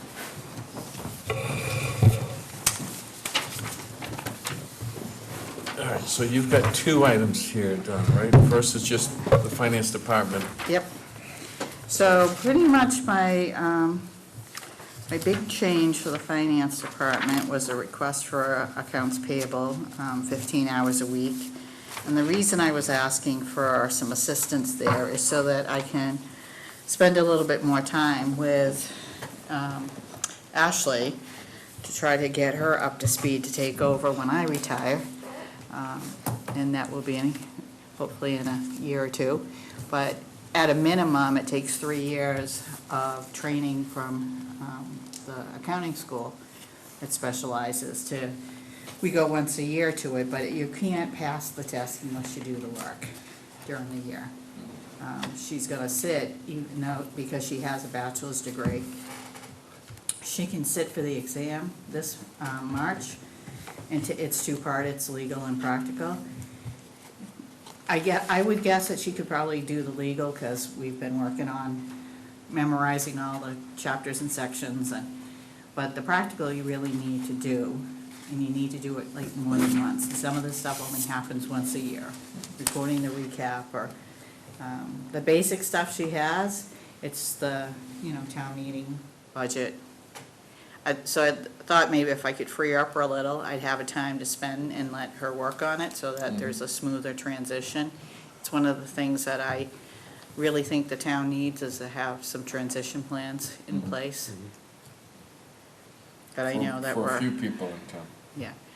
And there's a lot of us moving up into that, closer to that retirement age, that we need to start thinking about some smoother transitions, especially in the financial departments. But I just threw it out there.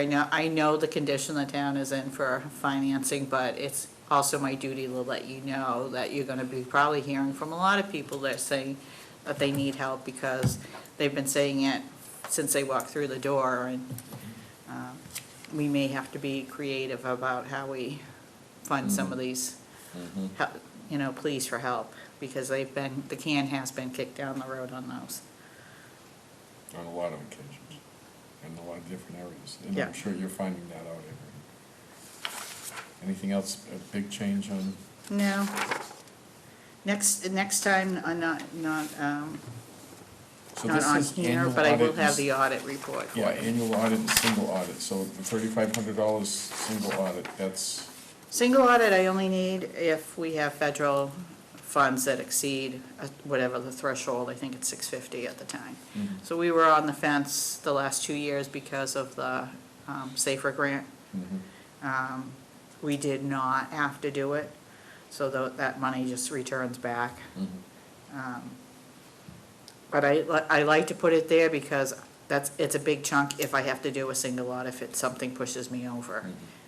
I don't foresee anything right now, but rather be safe than sorry. And my auditor has told me that he's probably going to retire in the near future, and that will probably be going out and having to bid out and see who's out there to do an audit. You may see an increase. okay. Any questions of Donna on the finance department's budget? Oh, and just to mention, we had 38 hours for Ashley in my budget for this fiscal year.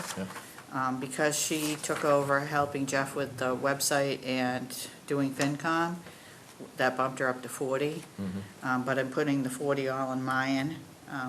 Right now, we were using some overtime in IT to try to fund that because it wasn't planned.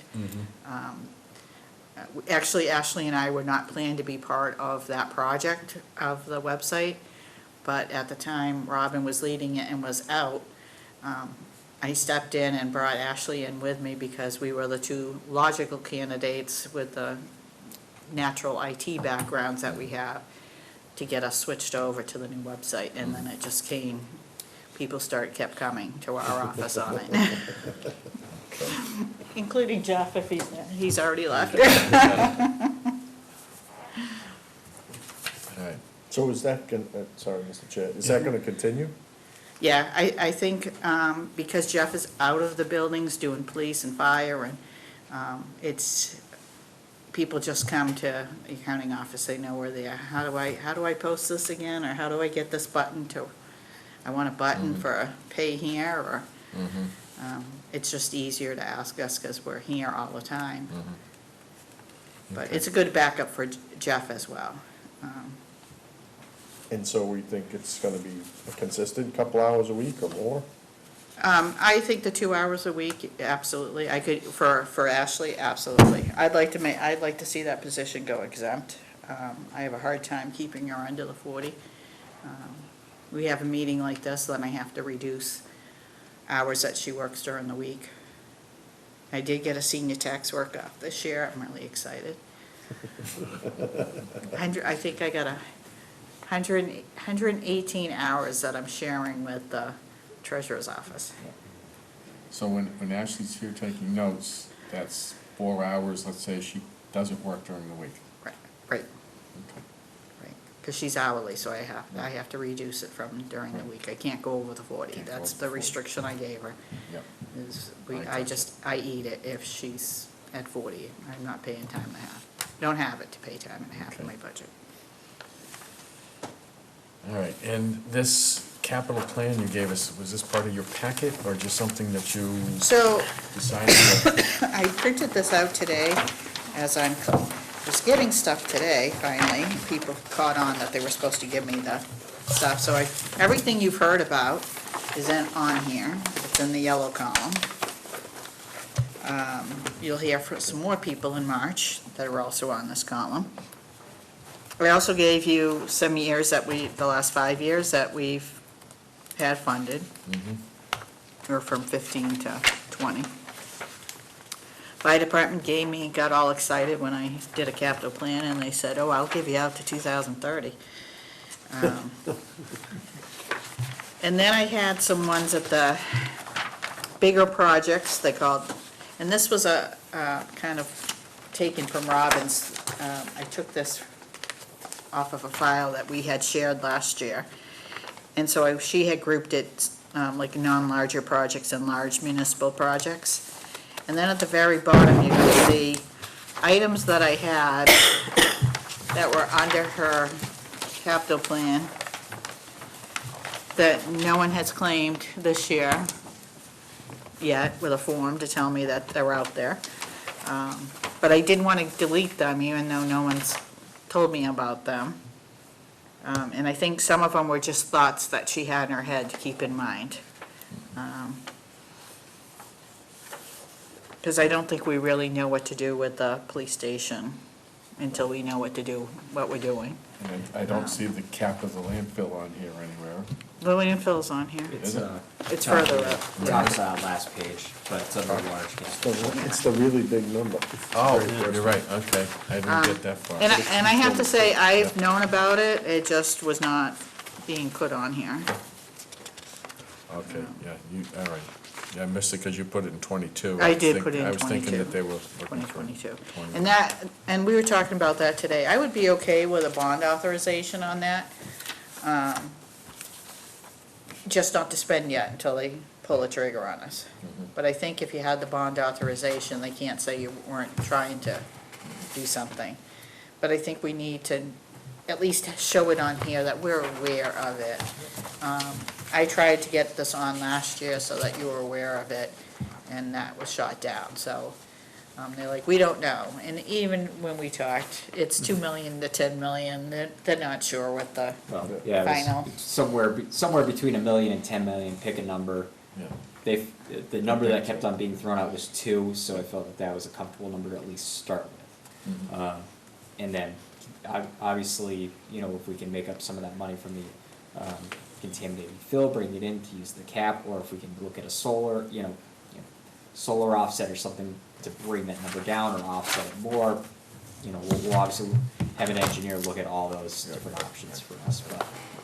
That So was there's kind of options, early but as number. long as it's on this piece of paper. We're all aware of it, we're aware. and that's Okay, what's that was my good. important piece is everybody should be aware of it. It shouldn't be Jim telling me last year, I'm gonna drop a bombshell, and Robert knows about it, and I'm like, well, the FinCom needs to know about it, and that's why it's on here.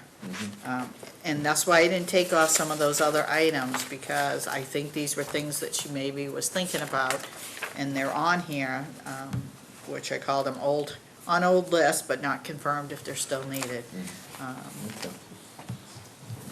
All right, so I have that's, a question. yes, go So ahead, Jim. based on the discussion earlier for the cemetery, he said he's got back to the lower number for the storage, but we also have the $2.2 million addition for cemetery at the highway, so.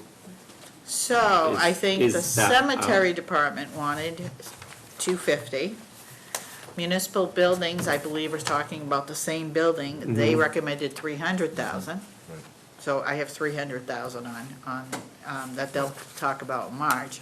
And then I had this 2.2 million expansion, or 2.5 million, sorry, right? Is it 2.5? 2.2. 2.2, sorry, for the expansion, which is, I believe, what Robin wanted to do was expand the highway department and put in cemetery down there. But in what I've heard is the cemetery doesn't want to be down there, they want to be at the cemetery. Right. Is that I remember kind of the that. gist Right, you're getting? and, some of the discussions that we've had is, if the public safety building does move forward, we have the old fire station down there, does reusing that building as a cemetery building possibly make sense? With maybe being a lower cost than building a new building to just do the renovations to that. It would be, more than enough space than what they would need, and it might be less of a cost, more of a benefit than what we would see if we tried to sell the building. Right. Okay. I did ask Dudley Charlton today about, they have a capital plan yet, they don't. They did tell me they're gonna put in for Shepherd Hill again in, I think it's March or April that the due date is. And they're also going to submit for the accelerated MSBA for the roof The roof would be a lower percentage, and just because it's based just on Charlton. But I don't have a dollar amount. So that this is what was guessed upon from Robin's old notes. I left it there. I don't have a good number, nor do I have a time frame of when it's gonna be done. According to what Rich said earlier today, was the roof is coming up to 20 years old, and the threshold on MSBA right now is at 25. So it may not hit the criteria, and they've been, I guess, patching. So it's whether they can make it to hit the criteria, or how long you need to wait, or whether MSBA says, hey, we're gonna lower that back to 20 because they're 20-year roofs, or they're still up in the air, so I don't really, I don't have a number that they have requested. They have not requested Think anything. they'll be ready by the March 18th meeting? No. Not, well, I got the impression that they won't know that. Okay. All right, let's hit your pay Kind of hard equity. for us to do a capital plan when two big projects from the school we don't know. Timing or amounts. Can I ask one question, Mr. Yes. Chair? The sewer improvement per state permit, would that come out of the town budget, or would that be funded out of the sewer department? Should be funded directly by enterprise. By an enterprise fund? It should be, yes. Again, that's one of those projects that we don't have a backdoor or official requests on, but was on this list, so if anything would require additional discussion, but isn't officially coming from this sewer enterprise at this time. Yep. I think no matter where the funding source is, they should be on your capital plan and on your radar, because it still would have to go to town meeting for an appropriation, even if it's from the sewer or water or whatever, you're still. Right, it's gotta be part of the I think you kind of mix. oversee it. It's gotta be part of the mix. Yeah, part of the whole big picture. All right, last time on this part of our agenda is the pay equity issue. Yeah. Which is this sheet here, I'm assuming. Yeah, so back in the end of January, you start beginning of February, right? End of January, the selectmen tasked me with trying to resolve the pay equity on the non-contractual. Those were the ones that were not looked at. So we've talked a lot about the pay equity. The pay equity says that you have to pay male and females the same, for the same grade of job, similar job, and then, and in these terms, it would be the same grade of job. And you can distinguish by a couple of things, and the ones that pertain primarily to a town would be years of service, education, a little bit for a shift differential. Some of the other stuff really wouldn't pertain. It's like if you do a lot of outside travel, outside salesman travel, that kind of stuff, then you can make distinctions for that. So I went back and I found a 2015 study that the town paid for to have a pay plan done and all the classifications done. And Andrew helped me find some more of the material in the town administrator's office that they did go through with this, and they made a 2015 pay plan. 10 levels to move with 10 grades. And they classified all the positions to a grade. And they've been doing some grade changes up until last May through town meeting. Now it's going to be just HR department that would be making those kind of adjustments. But what happened was they never put anybody on the pay plan, nor did they move anyone on the levels for any years, how many years of service you have. So the concept would be your position's graded to a classification grade based on the requirements. That's what makes your similar jobs. 10 levels being years of service. You can structure it however you feel like on, it's going to be 1 year for each level, or 3 years in between, or a combination. But you should have something that shows those years. Well, nobody was on the pay plan, and nobody moved a level. The only thing the employees got was whatever the COLA was. Now, I went back and I updated the pay plan for the COLAs, brought it up to 2020. And then I went through and thought, oh my God, there's 20% increases between each grade, and there's only 10 grades.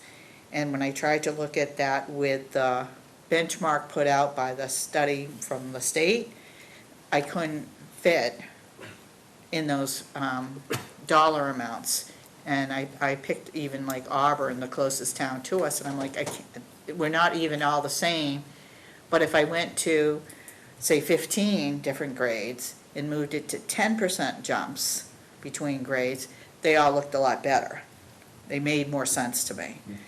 So I went back and I put people on, where would they be with their years of service, experience, education, where would they fall on the pay plan for FY20? And I went through and did that. And that would come out to why you see the total at the bottom, the first total, 69,000. That would be the annual cost if we were to pay it for FY20 to put them on the pay plan. I'm sorry, where's the 60? So see the orange key kind of column, brown, orange, Yeah, brown? okay, got it. Down at the bottom, to the left. That's the cost, annual cost to put them on the pay plan from where they're at. That puts them at pay equity. Means you've only made distinctions by years of service and by their educational level. Doing a 2% COLA is the other column, 66,000 for July 1st if you did the 2% COLA. So what we were talking about doing is doing it all on July 1st and not trying to take any more money out of this year, because we just don't know where to get any more money from. And I also had a request from the Board of Selectmen to remove 4 people off of the pay plan and have contracted employment contracts with them. And those were the top 4. The 3 nines And how that does I. that change the ratios or the? So because they're in individual employment contracts, they can't be compared. So the problem that they ran into is you were fine on grade 10, there was nobody else on grade 10. The 3 people on grade 9 had been the finance director, the fire chief, and the police chief. Right. Well, now you have to have a reason why, and they have to be all treated the same. So if you give the police chief a 20% increase in pay for having a bachelor's, the thought process is, what are you gonna do for the person that has the master's that's female? Years of service, somebody has 30-plus years, somebody has 20 years, you gotta account for that. I would have ended up Stop right there, higher. though. Why were you giving the police chief the $20,000? Because of? They had been giving him 20% higher as Quinn bill, the old Quinn bill, which is not required. However, the law states if you treat anyone, you have to treat everyone on the similar job, that pay grade, the same way. So we were like, if you move them off and they become employment contracts, then each one is considered separately. If you look at the other people, you would have to incorporate, now, one of my 2 people that were kind of problematic for me is, what do I do with the deputy chief, and what do I do with the lieutenant? Lieutenant gets 25% added to his pay. I have to kind of, like, how do I do that? And so I went through and said, when I compare him to other rates of pay, that pay includes their incentive. So it shouldn't be an add-on. This is the rate of pay you should be. If you want to figure out some Quinn bill which doesn't exist anymore, then back it up. But you don't need to add on, because you're already saying, I'm putting them at this highest one. And that's where they're at. That's factored in when you compare to the other towns in the state, the rate that you get. So you either put them on a lower level and add the percentage, but then you gotta be careful who else is on that grid. In that same grid, okay. That same grade. So I said, if you just include that, the numbers included in the number on the table, on the pay plan, that's why you're on that grade. So when you say it's 69,000, or 66, depending on which way you go, that's not a one-shot deal, is it? That's. Nope. Oh, no. No, this is. Oh, no. It's an annual run rate. This is an annual run rate. Right. Right. And whenever you give me permission, I'll give you my diatribe on this whole Yeah, thing. okay, all right. Yep. You done with your explanation of what this chart is telling us. This is what it's telling you. Okay. I have not presented this to anyone else, but Andrew and Lynn and I have been working on it. It still needs to go before the Board of Selectmen and the Personnel Board. I've tried every possible combination. If I didn't expand the grades out, that first number was well over 100,000. I'm like, this doesn't make sense to me, because now I'm pushing people into grades that I don't think they ought to be in. When I compared it to the benchmark, I'm like, okay, this is problematic for me. So what we end up doing is throwing out all the, well, it pretty much was already thrown out. So when you pass the new bylaw for HR, you throw out the old bylaw, which had the classifications in it. So now HR can come in and put in all the new pay grades in where they need to be based on years of service. And it's not years of service here, it's over the overall picture and related experience. It's the only way that I could see doing it, but you can tell if you go down the column with the annual cost, the one that's right to the left of that orange, which ones were over.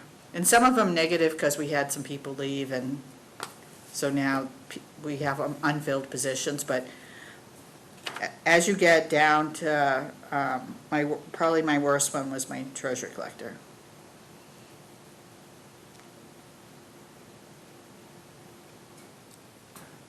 But to be clear, last year we made some significant adjustments to people's pay. And I Somewhere in don't- the higher 20% ranges. Yep, yep. And honestly, I'm not sure why some of those were made. Well, I could tell you why, but she's no longer here. You know, when you were looking at these, I could tell because I did the spreadsheet from the state. It kicked out the percentages, and every one that was in the negative was what you needed to look at. And it really stood out which area. So when you moved, I'm just gonna pick on highway, you made him highway superintendent to DPW superintendent, and added on, so he's gotta pay over 100,000. I'm like, I don't even know how to do that, because if I leave him in the same grade as he's in now with everyone else, it totally blows the numbers right out of the water. And I'm like, this can't be the same grade. This has gotta be like a DPW director grade. You didn't make a grade change, you just added funds. So, like, permission to diatribe? Go ahead. Thank you. So if we go Don't back shoot the to, messenger. first of all, thank you. This is, I'm sure, not something done in less than 20 or 25 hours. Yeah. My personal opinion is this problem started when we collapsed the grades, and we knew there were some issues going on with pay equality and pay equity, and it was coming down the pike, and we did it anyway. So that's enough about potentially treading into lawsuit territory. So I'll stop. But we need to take a fresh look at everybody in the town. Yeah. And then we need to look at our hiring practices.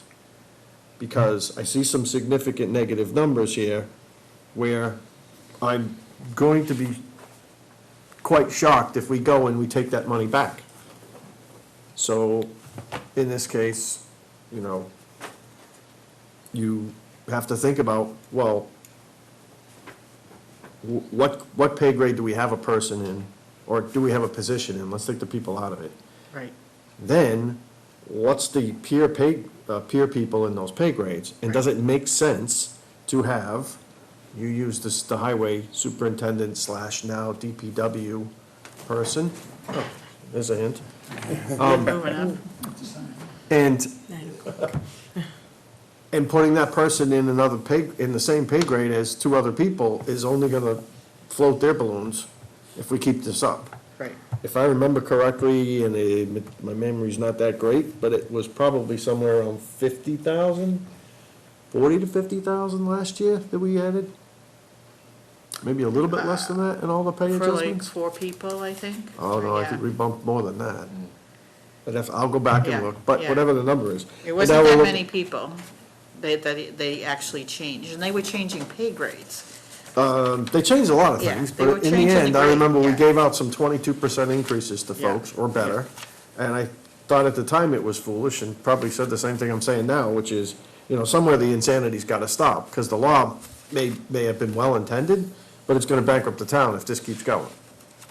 So, you know, I appreciate you saying, well, we need 15 grades, but maybe we need 20. I don't know. There's gotta be some degrees of separation between people who do very disparate jobs, but yet are in the same pay grade. I think the double whammy happened also because I'm struggling to keep ahead of the minimum wage. So my lower levels, I actually have level 1 being the minimum wage, and level 2 trying to stay ahead of it, and I can't. And so, at least the one person that is on 2 is ahead of, will be ahead on July 1st by 11 cents of what the final number for minimum wage is gonna be. So I think we'll be out of the woods on that one, but it will eventually kick off, that as you go up the COLAs, your level 2 minimum won't be less than the $15. But that was a big, that's 6% increases we're taking on minimum wage for how many years, 5 years time frame that we're doing this. And it distorted everything else after. So I'll finish by saying, I think we need a comprehensive study, and then a longer conversation with those that are running the town to say, be aware of the actions you take and when you take them, and what ramifications may occur when you do that. Because apparently, we haven't been paying really good attention. And, you know, in a time when we're talking about trying to keep services level, these numbers would argue that we're not gonna be able to do that. Right.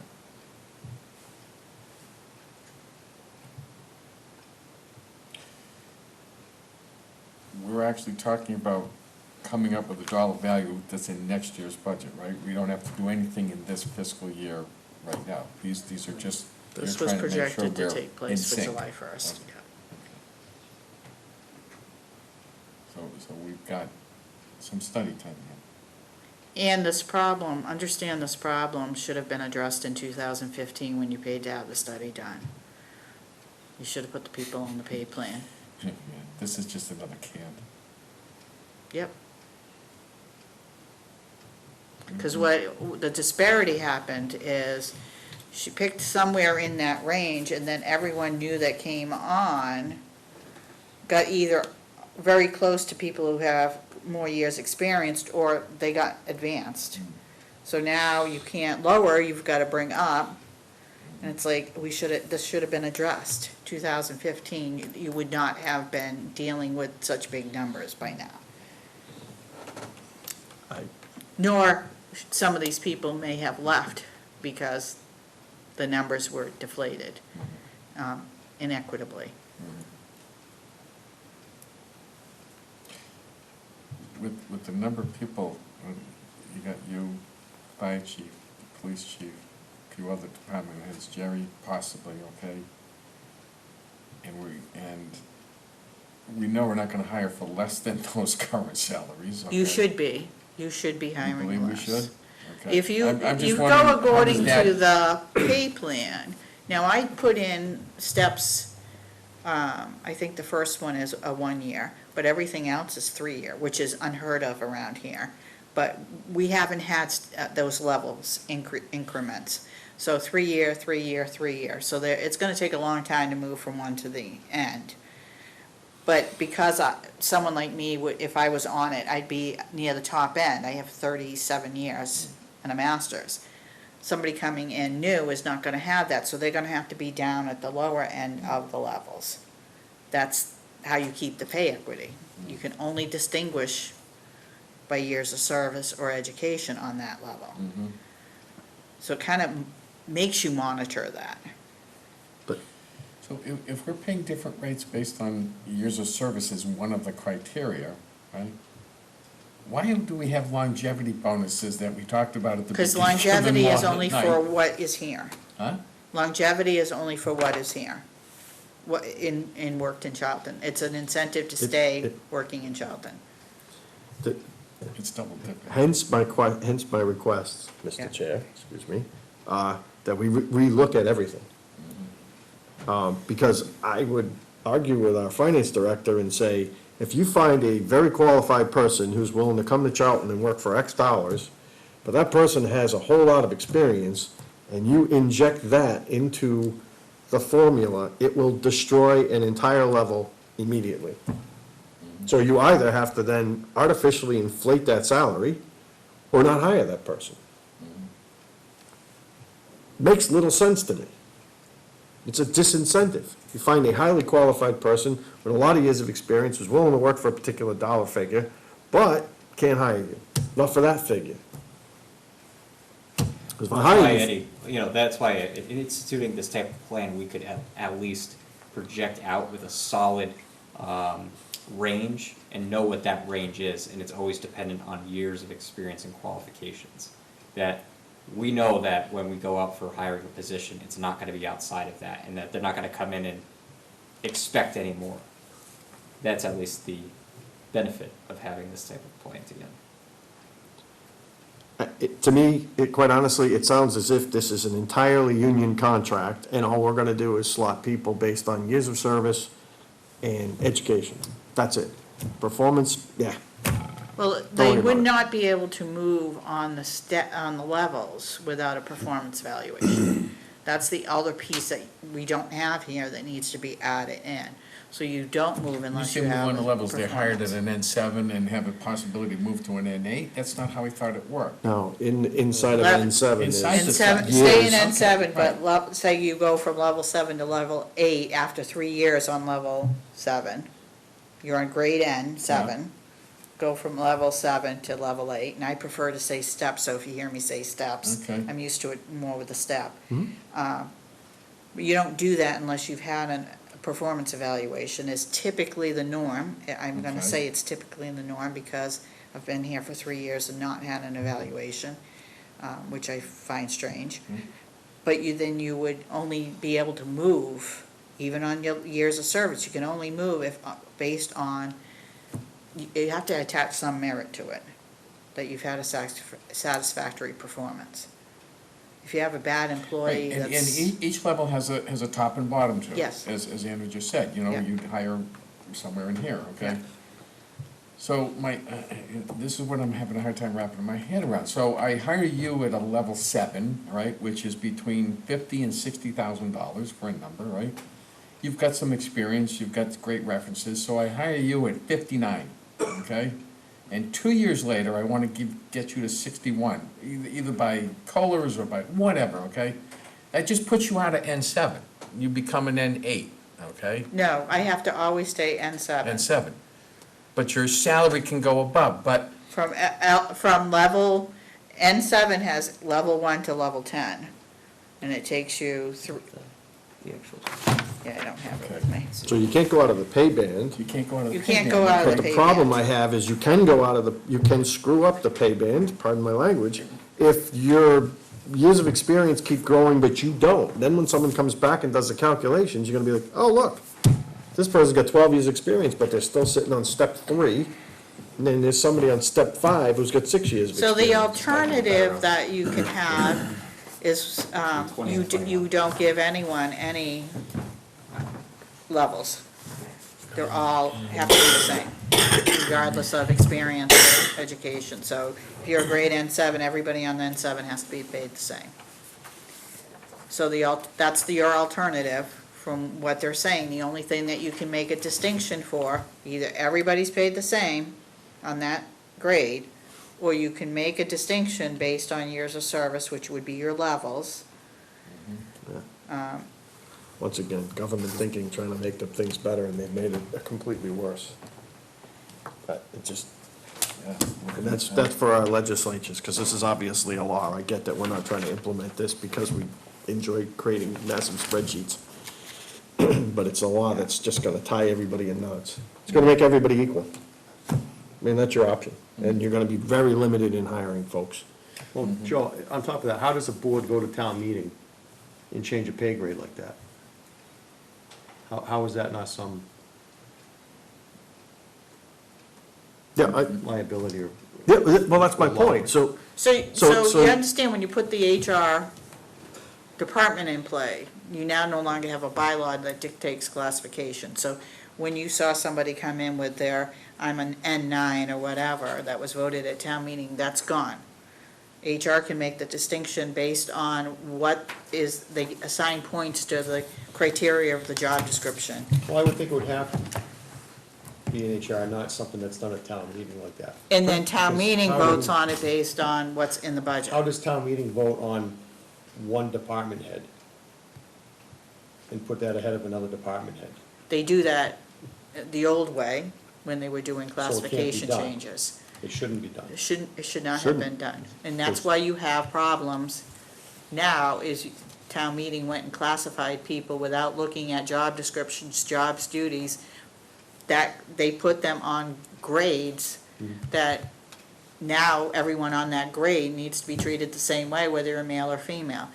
And I can go through and tell you right off the bat which ones caused me the worst problems. And you had one of them talking to you today about one of their employees, and I'm like, no, that grade is already way higher than anyone else on that same grade, not to mention, no one else in the state is paying that for that position. Because remember, I've done this double fold. I've gone out to the benchmark and done all the towns that participated in the 20 benchmark, and I actually took another one that didn't have as many towns in it. And I'm like, these rangers they're not right on a couple of these. And that's why I'm trying to make the adjustment now, because town meeting threw a monkey wrench in when they made some of these changes. And I can't bring them down. That's the other edge of that sword. Right, all boats float higher, not lower. Right. And that job description was also, many years ago, conjoined with another job description so that they could increase the pay for that individual. Right. So, I mean, that, We also have the ability too, that any time that one of these positions does become vacant, we can reevaluate it and decide whether or not it actually belongs on the step that it does. Move it down significantly if we do find situations such as that, where we can say, you know, upon further investigation, it's not really an N12, it's really an N10. Regrade it, then post the position. I'm with you, Andrew. Right, but that's an attrition thing. that Right, is gonna it'll be fixed through, you know, it's like, it's gonna be painful, but we can fix it through attrition. And we've been even trying to do that as I've started working on this since Andrew came. We've had some vacancies we're trying to fill, and we're trying to get them on the right grade.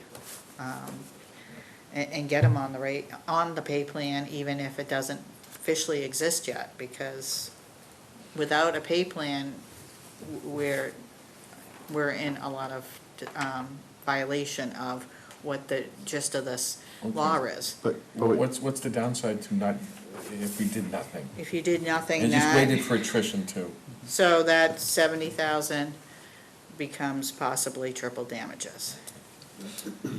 So how do, And I'll say that that's for 1 year. They can go back to FY '18, so 18, 19, 20. we have another situation also for someone who was here tonight, right? So we have the union situation, right? Is No, that the that one you're wasn't talking what I was speaking of, the health director, Oh, yeah. which is, how do you handle that? So he's a unique situation, so I struggle with him in here too, because he can't make any more than the 36. So I kind of like have to calculate, okay, this is what you really should make per hour to stay here, but you're not even a .5 FTE for me. Now, he doesn't get benefits to the town, so it really doesn't make a difference, but it does in the fact that he's working a lot of hours, and I think his request is legitimate to ask for that more help to go out and do some of those inspections. Yeah, I was referring to how do you put So I that have on to- your chart and not Yeah, get in so I trouble? have to put him in the right area, but it ends up, he's not working 40 hours, it's gonna be, something less than 20. Even though he's working more than 40, he's salary, so it doesn't really matter how many hours you work, but his request to me was, that I'm working a lot of hours and I can't take the pay, can you at least give me the help so that I don't have to work all those hours? But he's an N10, making 36 grand a year. But he's considered to be a .4 FTE, not a 1.0. He's supposed to be only part-time.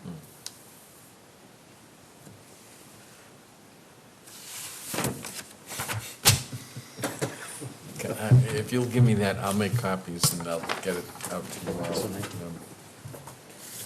Isn't this the same one? Yeah. One's 20 and one's 21. Oh, okay, 20 and 21, got it.